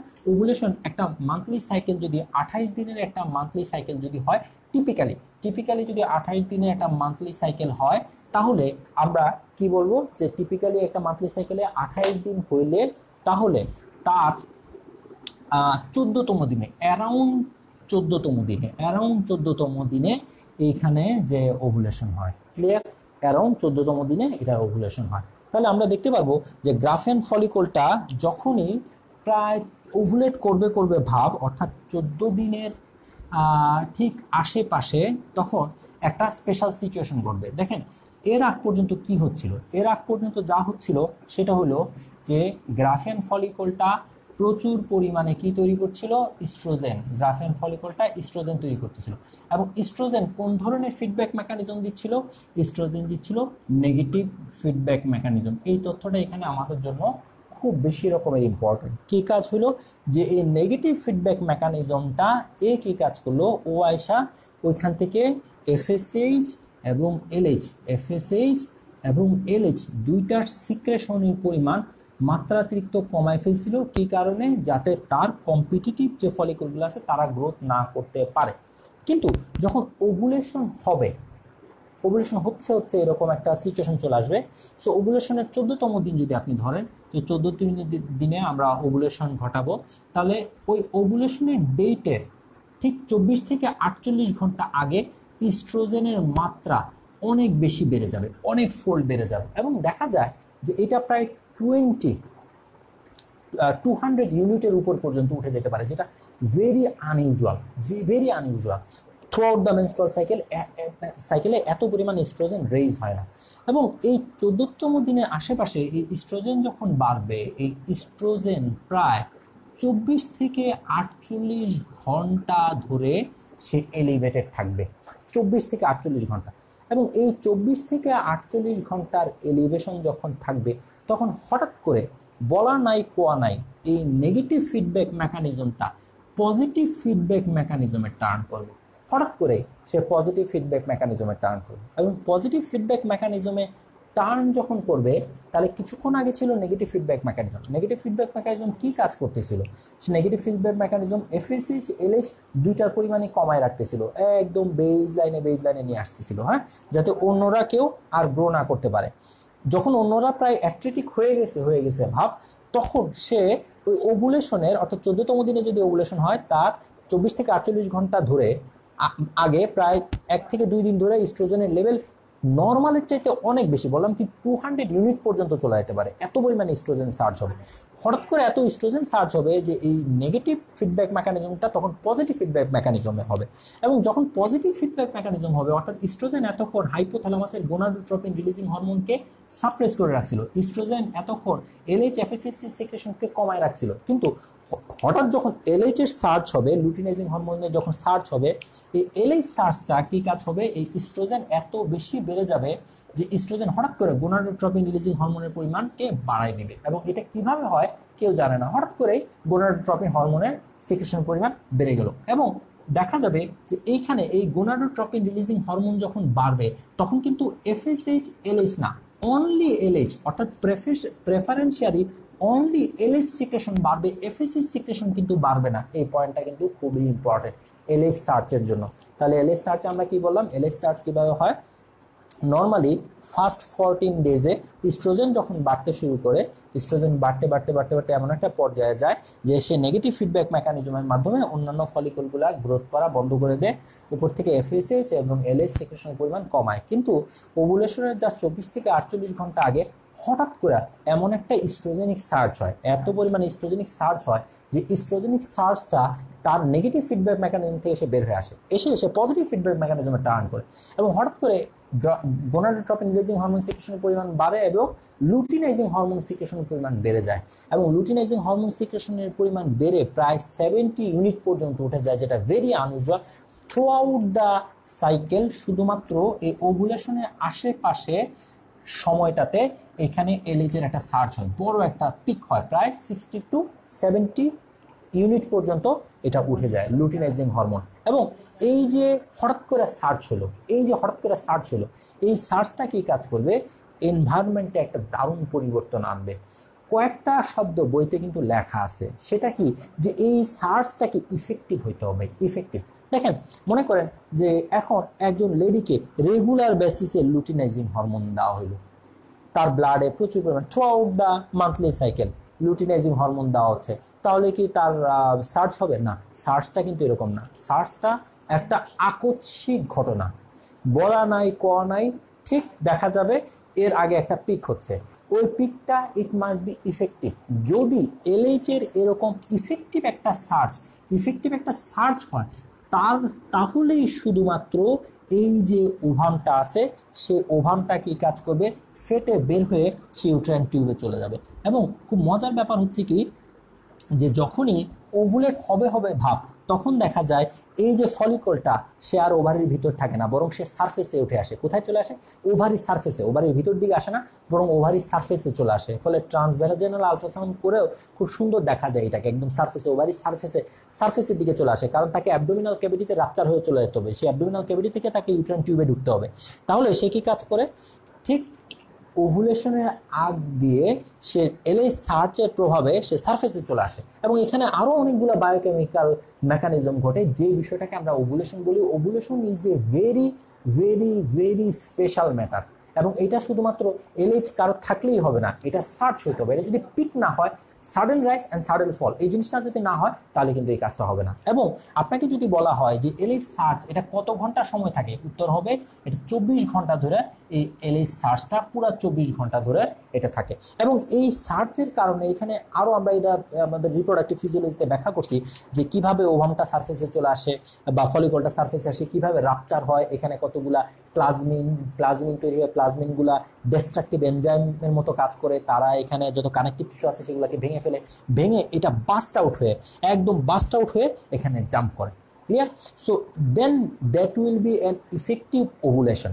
যদি কারো এই জিনিসটা না হয় তাহলে সেটা হয়ে যাবে এন ওভুলেশন। এখন আপনারা কোয়েশ্চেন করতেই পারেন যে একটা মেনস্ট্রুয়াল সাইকেল হইলো, সেই মেনস্ট্রুয়াল সাইকেল কি ধরেন একজনের 28 দিনের মেনস্ট্রুয়াল সাইকেল হইলো, তাহলে 28 দিনের মেনস্ট্রুয়াল সাইকেল সে ভাবতেছে তার মেনস্ট্রুয়াল সাইকেলটা একদম রেগুলার, যে ডেটে হওয়ার কথা ছিল সেই ডেটে, তাহলে এটা কি ওভুলেশন হয়েছে? এখানে উত্তর হচ্ছে না, আমরা জানি না। কেন? কারণ হচ্ছে যে প্রত্যেকটা মেনস্ট্রুয়াল সাইকেলের সাথে যে ওভুলেশন হবে এমন কোনো কথা নাই। কারণ হয়তোবা এই সাইকেলে কোনো একটা কারণে, স্ট্রেসের কারণে হোক, কোনো এনভায়রনমেন্টাল কজে হোক, হাজারটা কারণ আছে, হাজারটা কারণে কোনো একটা কারণে হয়তোবা সে অ্যানোভুলেটরি সাইকেল পাস করতে পারে। ক্লিয়ার? সো কারণ যদি এলএইচ সার্চ না হয়, এলএইচ সার্চ নট টনিক্যাল রেজ, আপনাদের দুইটা টার্ম কিন্তু ক্লিয়ার করতে হবে। একটা হলো পালসেটাইল, একটা হলো টনিক। টনিক মানে হলো কি কন্টিনিউয়াস বাড়তি থাকা। পলিসিস্টিক ওভারিয়ান সিনড্রোমের পেশেন্টের দুইটা শব্দ আমি এখন আগে থেকে বলে নিই। পলিসিস্টিক ওভারিয়ান সিনড্রোমের পেশেন্টের প্রচুর পরিমাণে এলএইচ থাকে, প্রচুর পরিমাণ এলএইচ, কিন্তু এই এলএইচ তার কোনো উপকারে আসে না, বরং ক্ষতি করে। Because that LH rises in continuous manner, অর্থাৎ এটা টনিক ফ্যাশনে সিক্রেশন হয়। কিন্তু আমাদের দরকার ছিল হলো কি পালসেটাইল ম্যানার। সো এলএইচ যদি পালসেটাইল ম্যানারে হইতো তাহলে ওভুলেশন হইতো। সো মেনস্ট্রুয়াল সাইকেল এটাতে ওভুলেশন থাকবে এমন কোনো কথা নাই মেনস্ট্রুয়াল সাইকেলে। ক্লিয়ার? আচ্ছা, এখন পরের স্টেপে তাহলে এই জন্য এখন আপনারা বলতে পারেন যে ওভুলেশন না হলে তাহলে মেনস্ট্রুয়েশন হবে কেন, হবে কেন সেটার ব্যাখ্যা দিতেছি। নেক্সট হাফ অফ দ্যাট, তাহলে ফার্স্ট হাফে আমাদের ইভেন্টগুলো কি কি দেখলাম? ফার্স্ট হাফে আমরা মেনস্ট্রুয়াল সাইকেলে দেখলাম এফএসএইচ এর পরিমাণ বেড়ে গেল, এখানে এলএইচ কিন্তু খুব বেশি বাড়ে না, ব্লাডে ইস্ট্রোজেনের পরিমাণ কিন্তু বাড়লো এবং ওভারিতে ফলিকুলার ফেজ আসলো এবং ইউট্রাসের ভিতরে প্রলিফারেশন হলো। সেই জন্য first half of the menstrual সাইকেলকে কেউ কেউ বলে এফএসএইচ ফেজ, কেউ কেউ বলে ইস্ট্রোজেনিক ফেজ, কেউ কেউ বলে ফলিকুলার ফেজ, কারণ এটা ওভারিয়ান সাইকেলের সাথে কম্পেয়ার করলে এটা ফলিকুলার ফেজ, আর ইউট্রাসের সাথে যদি আপনি কম্পেয়ার করেন তখন ইউট্রাসের ভিতরে তখন এটার প্রলিফারেটিভ ফেজ। ক্লিয়ার? আচ্ছা, যখনই ধরেন এখানে ওভুলেশন হইলো বা না হইলো, যা কিছুই হোক না কেন, তার নেক্সট হাফটা নিয়ে আমি আর কথাবার্তা বলতে যাচ্ছি না। নেক্সট হাফে যা হয় সেটা হচ্ছে যে এফএসএইচ এর পরিমাণটা কমতে শুরু করে, এফএসএইচ এর পরিমাণ কমতে শুরু করে, এলএইচ এর পরিমাণও এখানে কমতে শুরু করে, কিন্তু নেক্সট হাফে প্রোজেস্টেরনের পরিমাণ বাড়তে থাকে, নেক্সট হাফে প্রোজেস্টেরনের পরিমাণ বাড়তে থাকে। প্রোজেস্টেরন, এই প্রোজেস্টেরন ইউট্রাসকে তখন নিয়ে যায় সিক্রেটরি ফেজে, সিক্রেটরি ফেজে। সো এখানে সিক্রেটরি ফেজ হয়। এখন মনে করেন ধরে নিলাম একটা সাইকেল ওভুলেটরি সাইকেল, ধরে নেন একটা এই সাইকেলে ওভুলেশন হয়েছে কিন্তু এই পার্সন আনম্যারিড এবং এই ওভুলেশন হইল। এখন তার যখন ওভুলেশন হলো, যেহেতু সে আনম্যারিড, সো স্পার্ম আসার প্রশ্নই আসে না এখানে।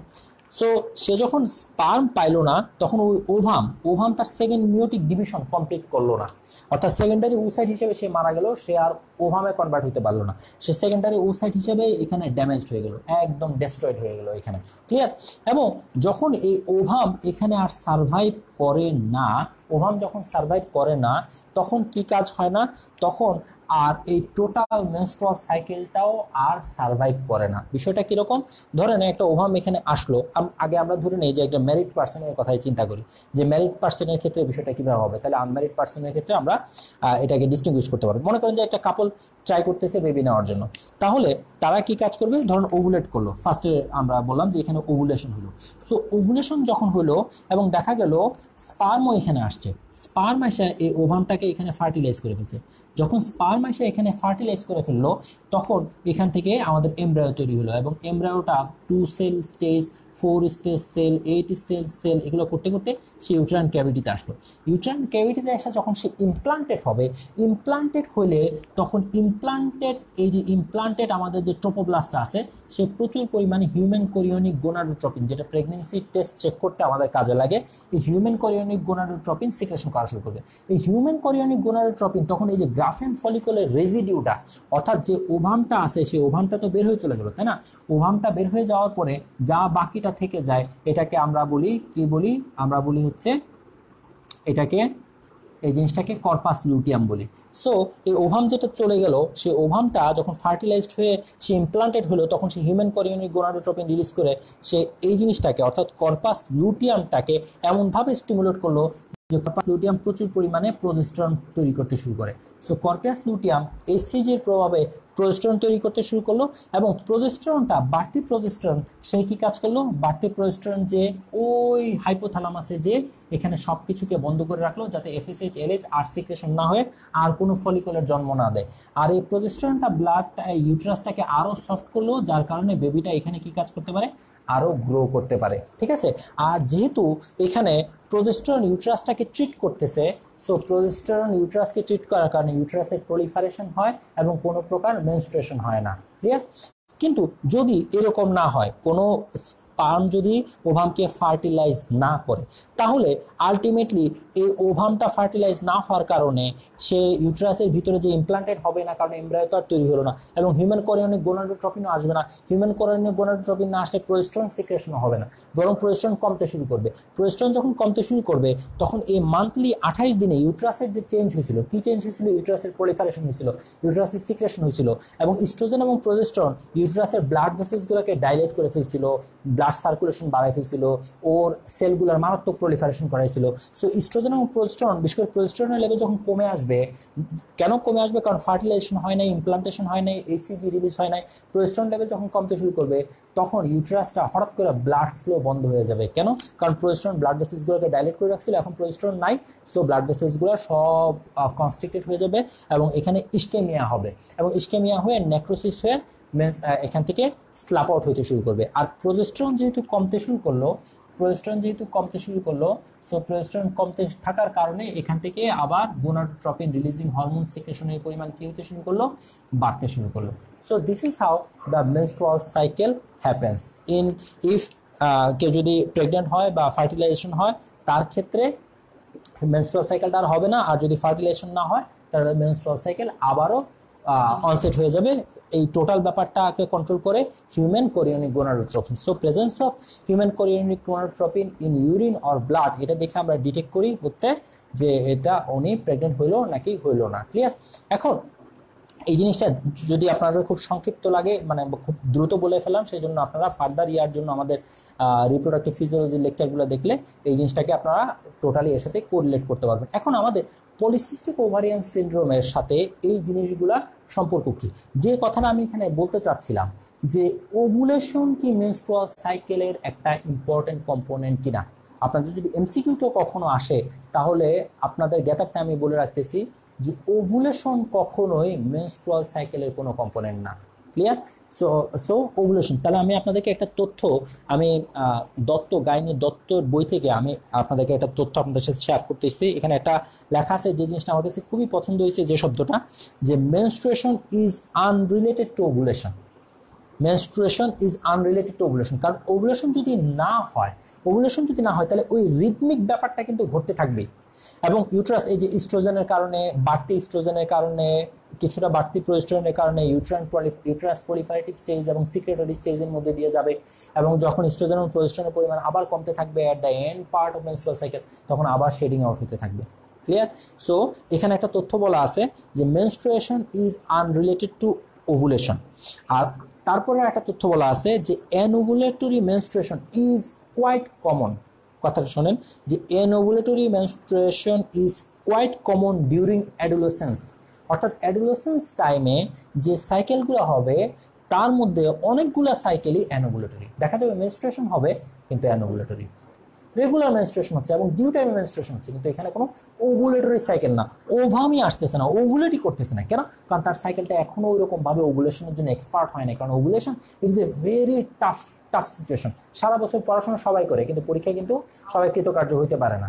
বুঝতে পারছেন? থ্রু আউট দ্য ইয়ার সবাই কিন্তু পড়াশোনা করে, কিন্তু ওই সার্চটা, ওই অ্যাটেম্পটা কিন্তু সবাই নিতে পারে না। ক্লিয়ার? বা প্রত্যেক পরীক্ষায় বসলেই আপনি সাকসেসফুল হবেন, বিষয়টা এরকম না। দ্বিতীয় কথা হলো, তাহলে অ্যাডোলেসেন্সে এটা খুব কমন। দ্বিতীয় কথা হলো, চাইল্ড বার্থের পরপর কিন্তু যে মেনস্ট্রুয়াল সাইকেলগুলো হয়, একজন ভদ্রমহিলা যখন বাচ্চা জন্মদান করে তার পরপরই কিন্তু যে সাইকেলগুলো হয় সেগুলো কিন্তু অনেকগুলাই অ্যানোভুলেটরি। কেন অ্যানোভুলেটরি? এখান থেকে আমাদের একটা আজকের জন্য খুবই শেখার একটা তথ্য আছে। সেটা কেন? কারণ হচ্ছে যখন বাচ্চা জন্মদান করে তখন তার ব্লাডে কিন্তু প্রচুর পরিমাণে প্রোলাকটিন থাকে। প্রোলাকটিন, এই তথ্যটা কিন্তু আমাদেরকে খুব ভালো জানতে হবে, যে প্রচুর পরিমাণ প্রোলাকটিন থাকে। সো মাদারের ব্রেস্টফিড করানোর জন্য তার ব্লাডে যেহেতু প্রচুর পরিমাণে প্রোলাকটিন থাকে, এই প্রোলাকটিনের একটা খুব ভালো দিক বলতে পারেন, খারাপ দিক বলতে পারেন। প্রোলাকটিন এখান থেকে লুটিনাইজিং হরমোনকে কাজ করতে দেয় না, এলএইচ সার্জ হইতে দেয় না, বা এলএইচ সার্জ হইলেও এলএইচ সার্জকে ফলিকলের উপর কাজ করতে দেয় না। ফলে আলটিমেটলি কি কাজ হয়? এই ফলিকল থেকে ওভুলেশন হয় না। তাহলে আমরা দেখতে পারলাম যে প্রোলাকটিন কি কাজ করে? প্রোলাকটিন ওভুলেশন হইতে দেয় না, প্রোলাকটিন ওভুলেশন হইতে দেয় না। সো কারো যদি হাইপার প্রোলাকটিনেমিয়া থাকে, তাহলে ওর এলএইচ প্রোডাকশন হবে ঠিকই, কিন্তু সেই এলএইচকে সে কি কাজ করতে দিবে না? ওভামের উপরে এসে বা ফলিকলের উপরে সে কাজ করতে দিবে না। সো দেখা যাচ্ছে যে hyper prolactinemia due to any cause, hyper প্রোলাকটিনেমিয়াতে কি হবে? হাইপার প্রোলাকটিনেমিয়াতে কখনোই একটা বিষয় হবে, সেটা হলো যে কখনোই এই যে ওভামটা আছে, ওভামটা যেই এলএইচ আসবে, এলএইচ হরমোন আসতে কোনো অসুবিধা নাই, কিন্তু এলএইচ যখন সার্জ হবে সে এমনভাবে বাধা দিবে, ওভামের উপর কাজ করে বা ফলিকলের উপর কাজ করে প্রোলাকটিন কি কাজ করবে? ওভুলেশনে বাধা প্রদান করে। এখন হাইপার প্রোলাকটিনেমিয়া কখন থাকে? Just after pregnancy. এই কোশ্চেনটা আপনাদের পরীক্ষায় খুবই আসে যে হাইপার প্রোলাক্টিনিমিয়া কোন কোন সিচুয়েশন। ধরেন কারো প্রেগনেন্সির পরপরই তার হাইপার প্রোলাক্টিনিমিয়া থাকে, কেউ একটা ড্রাগ খাচ্ছে, ওষুধ খাচ্ছে, যেমন ডমপেরিডন। কেউ যদি ডমপেরিডন ইনটেক করে, ডমপেরিডন, সেই জন্য ফার্টিলিটি যারা এক্সপেক্ট করতেছে তাদের ক্ষেত্রে আমরা, বা মেনস্ট্রুয়াল যাদের ইরেগুলারিটিস আছে বা অ্যানোভুলেটরি সাইকেল আছে যাদের, তাদেরকে কিন্তু আমরা ডমপেরিডন ইউজুয়ালি অ্যালাউ করি না। এখানে একটা ক্লিনিক্যাল ইম্পর্টেন্স আছে। দেখেন, আমরা যখন polycystic ovarian syndrome patient treat করি তখন আমরা যে ধরনের ওষুধগুলো ইউজ করি, বিশেষ করে আমরা ওরাল কন্ট্রাসেপটিভস দিই, আমরা মেটফর্মিন দিই, ফলে পেশেন্ট জিআইটি কমপ্লিকেশনের কথা খুবই বলে। গ্যাসের সমস্যা হচ্ছে, খেতে পারতেছে না, পেট ফুলে আছে, তখন আপনি কি কাজ করেন, তার সাথে যদি একটা ডমপেরিডন অ্যাড করে দেন, এরকম প্রেসক্রিপশন কিন্তু খুব বেশি আনকমন না। আপনি একটু খোঁজাখুঁজি করলেই পাবেন যে উপর দিকে আছে মেটফর্মিন, উপর দিকে আছে ওরাল কন্ট্রাসেপটিভস, যাতে উপর দিকে আছে ওভুলেশন ইনডিউসিং ড্রাগ, যাতে তার ওভুলেশন হয়, যাতে তার মেনস্ট্রুয়াল সাইকেলটা ঠিক হয়, যাতে তার এনোভুলেটরি সাইকেল থেকে সে উঠে আসতে পারে। আর নিচের দিকে আবার আছে ডমপেরিডন, যাতে আবার কি কাজ হয়, হাইপার প্রোলাক্টিনিমিয়া হয়ে যাতে ওভুলেশন না হয়। আমি নিজে এইসব প্রেসক্রিপশন দেখছি, সেই জন্য আপনাদেরকে এই জিনিসগুলো সতর্ক থাকতে হবে যে কোন ড্রাগগুলা আপনার হাইপার প্রোলাক্টিনিমিয়া কারণ, যেমন ডমপেরিডন। প্লাস আরেকটা হচ্ছে অ্যান্টিসাইকোটিক্স যারা খায়, অ্যান্টিসাইকোটিক্স, সেজন্য অ্যান্টিসাইকোটিক্সগুলোর একটা ইম্পর্টেন্ট কমপ্লিকেশন হচ্ছে, অ্যান্টিসাইকোটিক্সের ইম্পর্টেন্ট কমপ্লিকেশন কি, ওরা ইনফার্টিলিটি করে। কেন? কারণ তাদের হাইপার প্রোলাক্টিনিমিয়া থাকে, হাইপার প্রোলাক্টিনিমিয়া। সো হাইপার ইভেন যদি কারো পিটুইটারি মাইক্রোএডিনোমা হয়, অনেক সময় দেখা যায় যে ল্যাক্টোট্রপস, পিটুইটারি অ্যান্টেরিয়র পিটুইটারি ল্যাক্টোট্রপসে মাইক্রোএডিনোমা হয়ে সেখান থেকে হাইপার প্রোলাক্টিনিমিয়া হয়।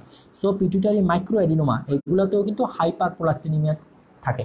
আর দ্বিতীয় কথা হচ্ছে, খুব ভালোভাবে মনে রাখেন, খুবই ভালোভাবে মনে রাখেন, পলিসিস্টিক ওভারিয়ান সিনড্রোমের 20% পেশেন্ট, 20% পেশেন্টের ক্ষেত্রে প্রোলাক্টিন লেভেল বেশি থাকে।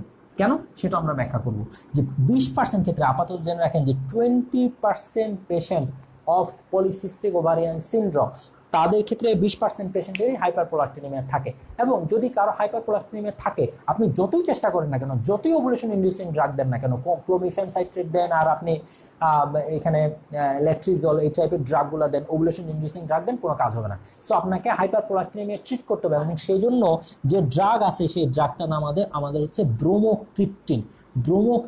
আপনার যদি এই ড্রাগগুলো সম্পর্কে কনসেপশন ক্লিয়ার করতে হয়, তাহলে আমাদের pituitary gland and dopamine pharmacology, সেখানে আমরা হাইপার প্রোলাক্টিনিমিয়া, সেখানে আমরা প্রোলাক্টিন এবং সেখানে আমরা ব্রোমোক্রিপ্টিন, এগুলো সম্পর্কে ডিটেলস কথা বলছি। এবং সেখানে অ্যান্টিসাইকোটিক ড্রাগ, এগুলো নিয়ে ডিটেলস কথা বলা হয়েছে। ওই লেকচারটা দেখে এর সাথে আপনি একটু কোরিলেট করে নিতে পারেন।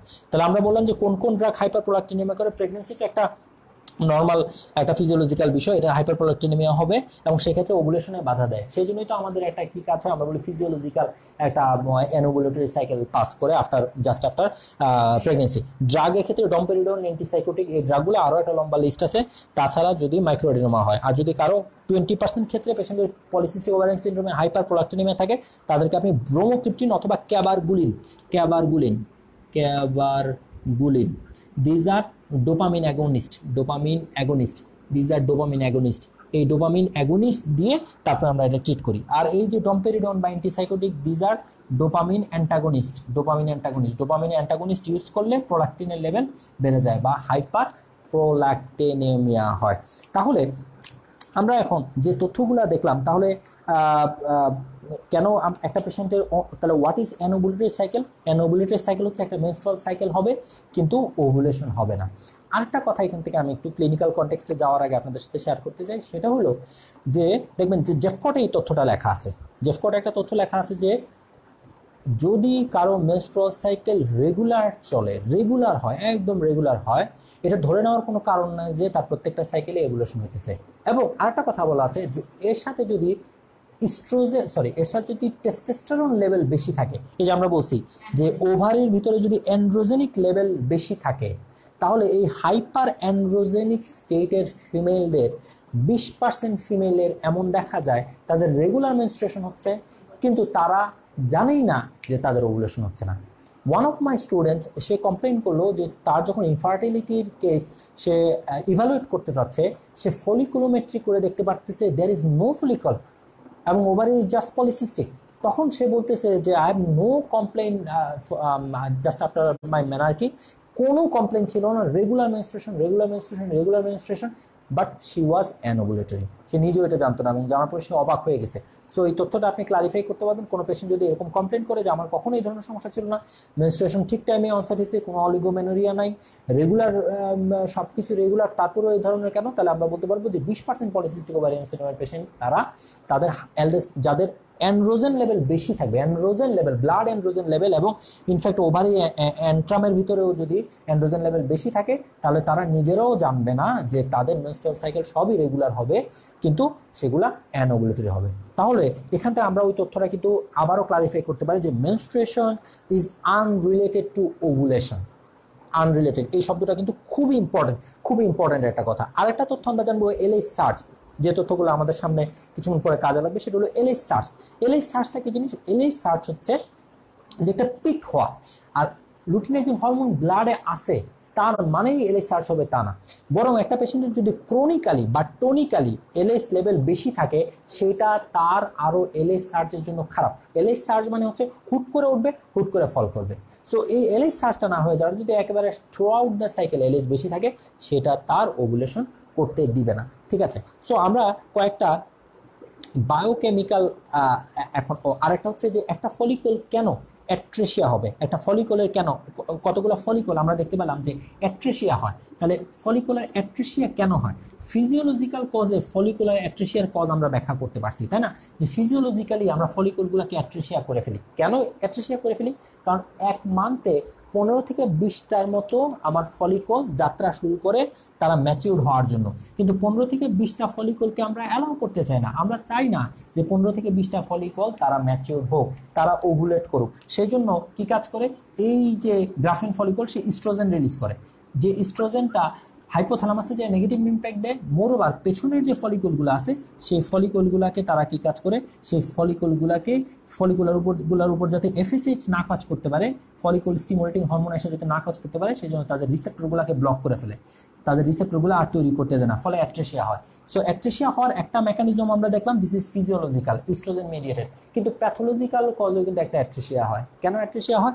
যদি এনভায়রনমেন্ট অ্যান্ড্রোজেনিক হয়, যদি ওভারির অ্যান্ট্রাম যদি অ্যান্ড্রোজেনিক এনভায়রনমেন্ট হয়, তাহলে এখানেও কিন্তু ফলিকুলগুলো অ্যাট্রেসিয়া হবে।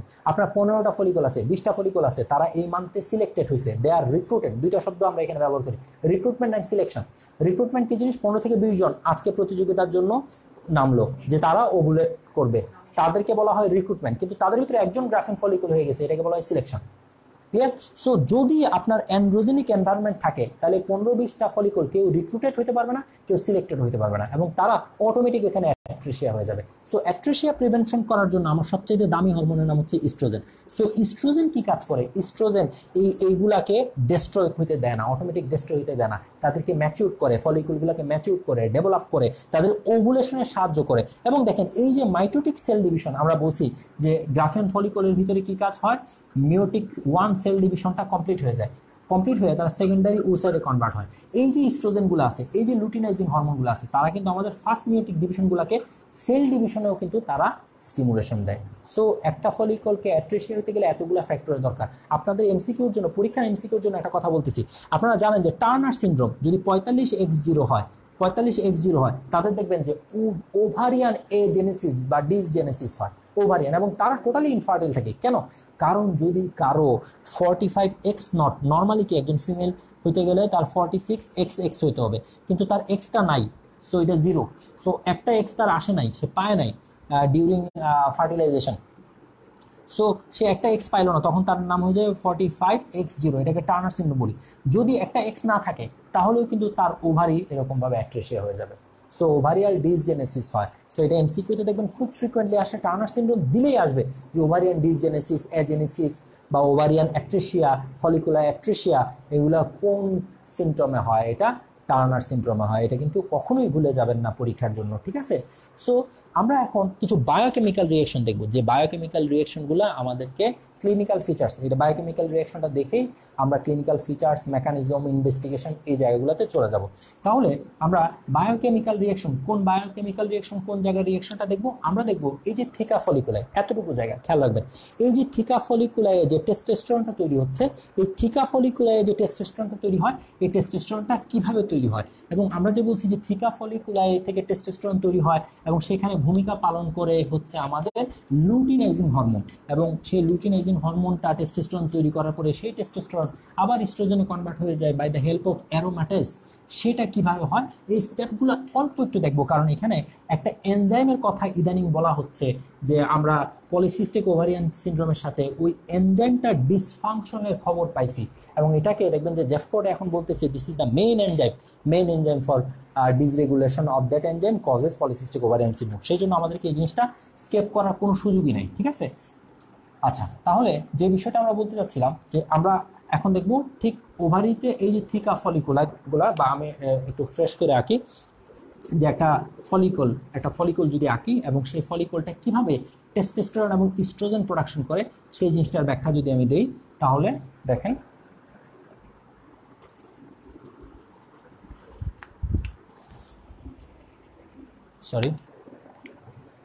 তাহলে আমরা একটা ফলিকল এঁকে নিব।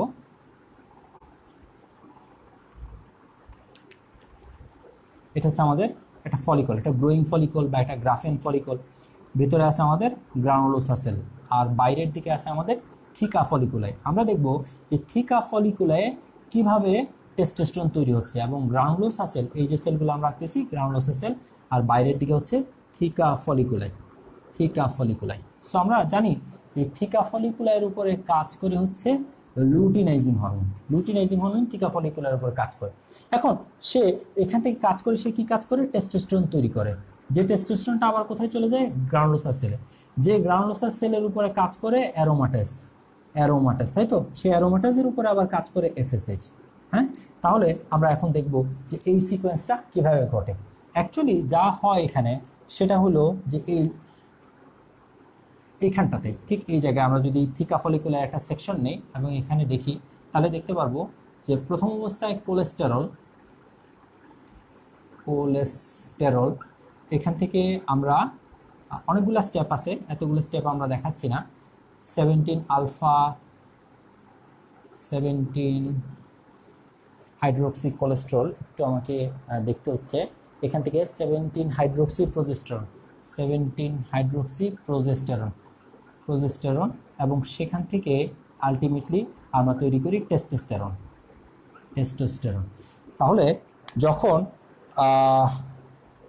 কোলেস্টেরল এসে যখন থিকা ফলিকুলায় ঢুকে, কোলেস্টেরল এসে যখন থিকা ফলিকুলায় এন্টার করে, তখন সেটা কনভার্ট হয়ে যায় 17 হাইড্রোক্সি প্রোজেস্টেরন।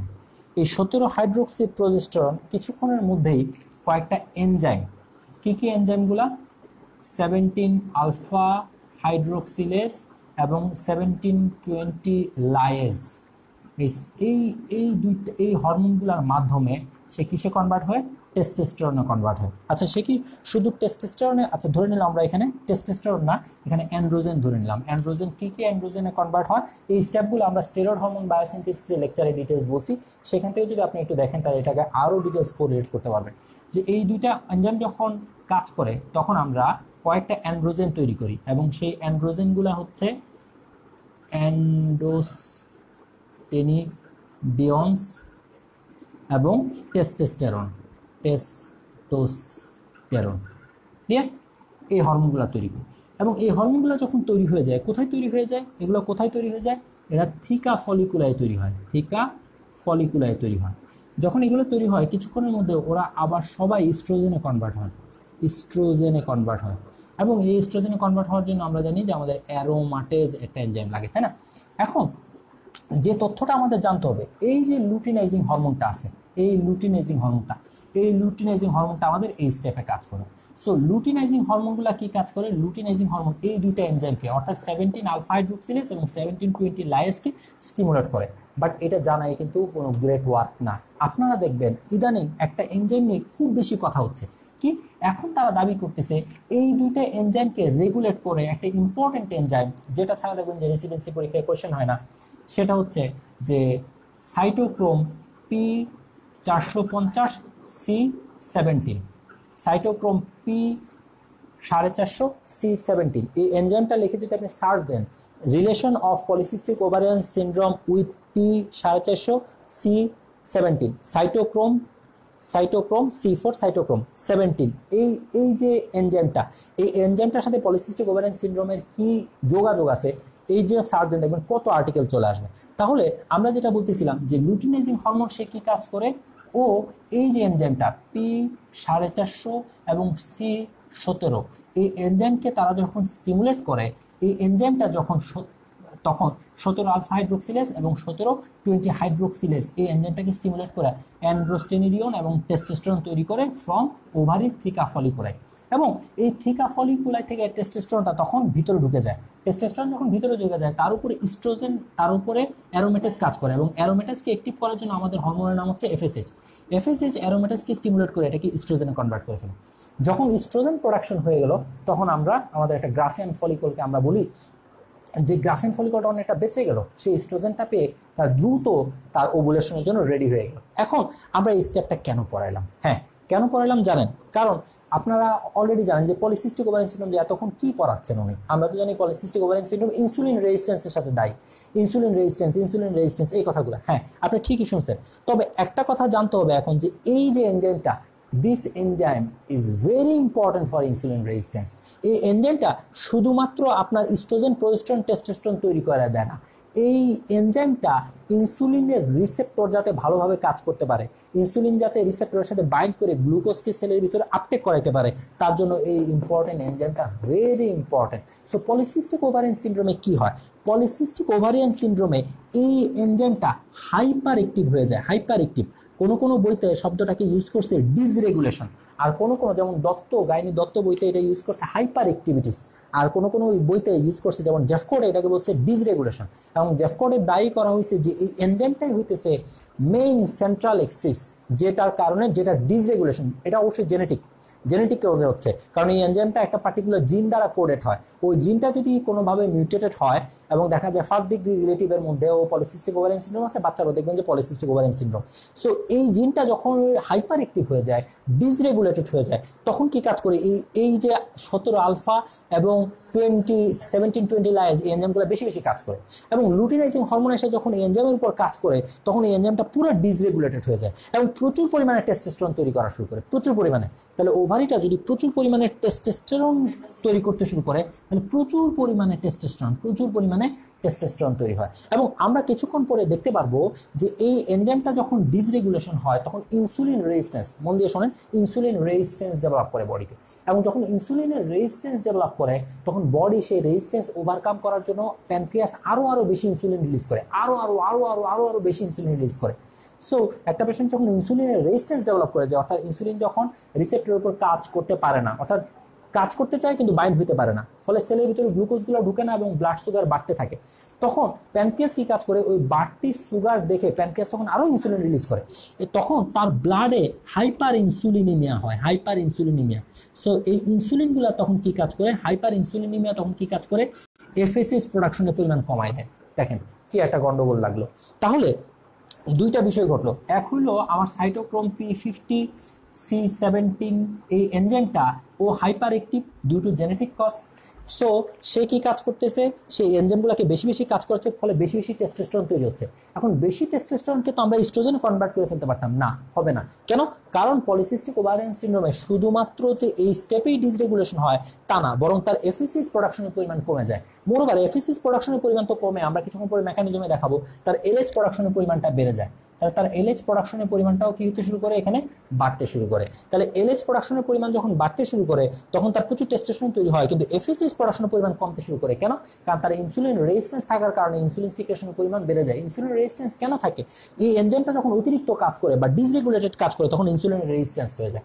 সো এই একটা এনজাইমে দুইটা কাজ করে দেয়, একই সাথে সে টেস্টোস্টেরন প্রোডাকশন পরিমাণ বাড়ায়, একই সাথে সে এফএসএইচ প্রোডাকশনের পরিমাণ কমায়, একই সাথে ওই ইনসুলিনের রেজিস্ট্যান্স বা হাইপার ইনসুলিনিমিয়া একই সাথে এলএইচ এর পরিমাণ বাড়ায়। আমরা কিছুক্ষণ পরে দেখাবো যে ইনসুলিন তখন একটা ক্রিমিনালের মতো কাজ করে এখানে, সে এখানে এফএসএইচ প্রোডাকশনটা কমাই দেয়, সে এখান থেকে এলএইচ প্রোডাকশনের পরিমাণ বাড়াই দেয়, এবং সে এলএইচ আবার এই এনজাইমের উপর যখন কাজ করে তখন এই দুইটা এনজাইম বেশি কাজ করে টেস্টোস্টেরন প্রোডাকশনের পরিমাণ বেড়ে যায়। ফলে ওভারি এই অ্যান্ট্রামের ভিতরে আপনি তখন দেখতে পাবেন যে এই অ্যান্ড্রোস্টেনিডিয়ন এটাও একটা অ্যান্ড্রোজেন, টেস্টোস্টেরন এটা একটা অ্যান্ড্রোজেন। অ্যান্ড্রোজেন মানে হচ্ছে মেল হরমোন। অ্যান্ড্রোজেনগুলো কি কি টাইপের হয়? অ্যান্ড্রোজেনগুলো অনেক টাইপের অ্যান্ড্রোজেন আছে, যেমন দুইটা দেখলেন আমরা, একটা হলো যে অ্যান্ড্রোস্টেনিডিয়ন আর একটা হচ্ছে টেস্টোস্টেরন, এগুলো ওভারিতে পাওয়া যায়। আচ্ছা, সো এই দুইটাকে অ্যান্ড্রোজেন বলা হয়। এখন আপনাদেরকে এর সাথে সাথে আরেকটা কথা মনে রাখতে হবে, তাহলে ওভারি কিন্তু কি হয়ে যাচ্ছে, ওভারি অ্যান্ড্রোজেনিক এনভায়রনমেন্ট হয়ে যাচ্ছে। এখন আপনারা একটু খেয়াল করবেন যে এই স্টেপটা আমরা দেখালাম ওভারির ভিতরে, কিন্তু এই অ্যান্ড্রোজেন শুধুমাত্র যে ওভারিতে তৈরি হয় তা না, suprarenal gland of female suprarenal gland, even male suprarenal গ্ল্যান্ডেও কিন্তু অ্যান্ড্রোজেন তৈরি হয়। এবং সেই অ্যান্ড্রোজেনগুলা মেল সুপ্রারেনাল গ্ল্যান্ডে যে অ্যান্ড্রোজেনগুলা তৈরি হয়, সেই অ্যান্ড্রোজেনের মধ্যে সেইটা কিন্তু কোনো টেস্টোস্টেরন প্রোডাকশন করে না। সেই অ্যান্ড্রোজেনগুলাকে আমরা বলি অ্যান্ড্রোস্টেনিডিয়ন, এবং সেই অ্যান্ড্রোজেনগুলাকে আমরা বলি হচ্ছে কি বলি, সেই অ্যান্ড্রোজেনটাকে আমরা বলি হচ্ছে ডাইহাইড্রোক্সি এপিঅ্যান্ডোস্টেরন সালফেট। এটাও দেখবেন যে বইতে খুব বেশি রকমের বলা আছে। তাহলে যে স্টেপটা হলো সেই স্টেপটা এখানে আমরা দেখতে পারলাম ওভারি।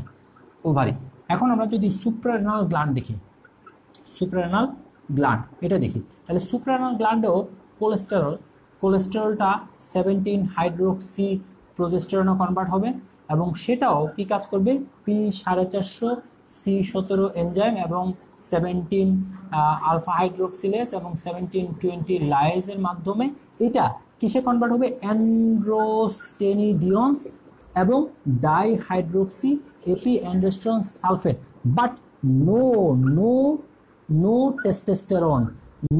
টেস্টোস্টেরন। সুপ্রারেনাল গ্ল্যান্ড থেকে কোনো টেস্টোস্টেরন তৈরি হয় না। সুপ্রারেনাল গ্ল্যান্ডে মেইনলি তৈরি হয় ডাইহাইড্রোক্সি এপিঅ্যান্ডোস্টেরন সালফেট, এটা তৈরি হয়।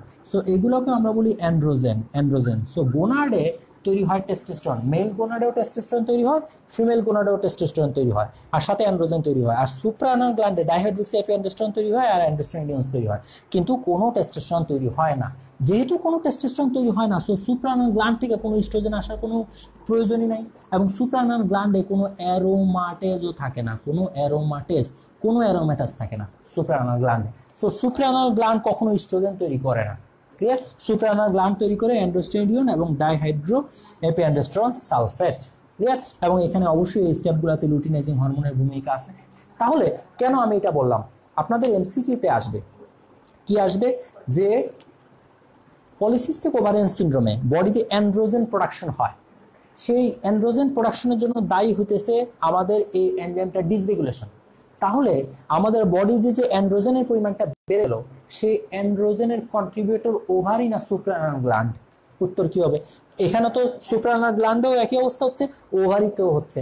তাহলে আমাদের যে একটা ফিমেলের ব্লাডে আপনি অ্যান্ড্রোজেনের লেভেল দেখলাম অনেক বেশি, হাইপার অ্যান্ড্রোজেনিমিয়া, এবং ওই হাইপার অ্যান্ড্রোজেনের কারণে তার অ্যান্ড্রোজেন লেভেল বেড়ে যায়, তার মুখে একনি হচ্ছে, গায়ে হার্সুটিজম হচ্ছে, ফেশিয়াল হেয়ার গ্রোথ হচ্ছে, হার্সুটিজম ডেভেলপ করতেছে। তাহলে এই হার্সুটিজমের পিছনে, এমসিকিউটা খুব মন দিয়ে শুনেন, যে এই হার্সুটিজমের পেছনে ওভারিয়ান অ্যান্ড্রোজেন দায়ী নাকি সুপ্রারেনাল অ্যান্ড্রোজেন দায়ী? উত্তর হবে মেইনলি ওভারিয়ান অ্যান্ড্রোজেন দায়ী, কারণ এখানে যে গন্ডগোলটা ঘটে সেটা মেইনলি কন্ট্রিবিউট করে ওভারি। অ্যান্ড্রোজেনগুলা ব্লাডে যে অ্যান্ড্রোজেনটা বেড়ে যায়, সেই অ্যান্ড্রোজেন মেইনলি কন্ট্রিবিউট করে হচ্ছে ওভারি। হ্যাঁ, সুপ্রারেনাল গ্ল্যান্ড করে, কিন্তু সেটা খুব মিনিমাম। তাহলে সুপ্রারেনাল গ্ল্যান্ডও এখানকার একটা কন্ট্রিবিউটর।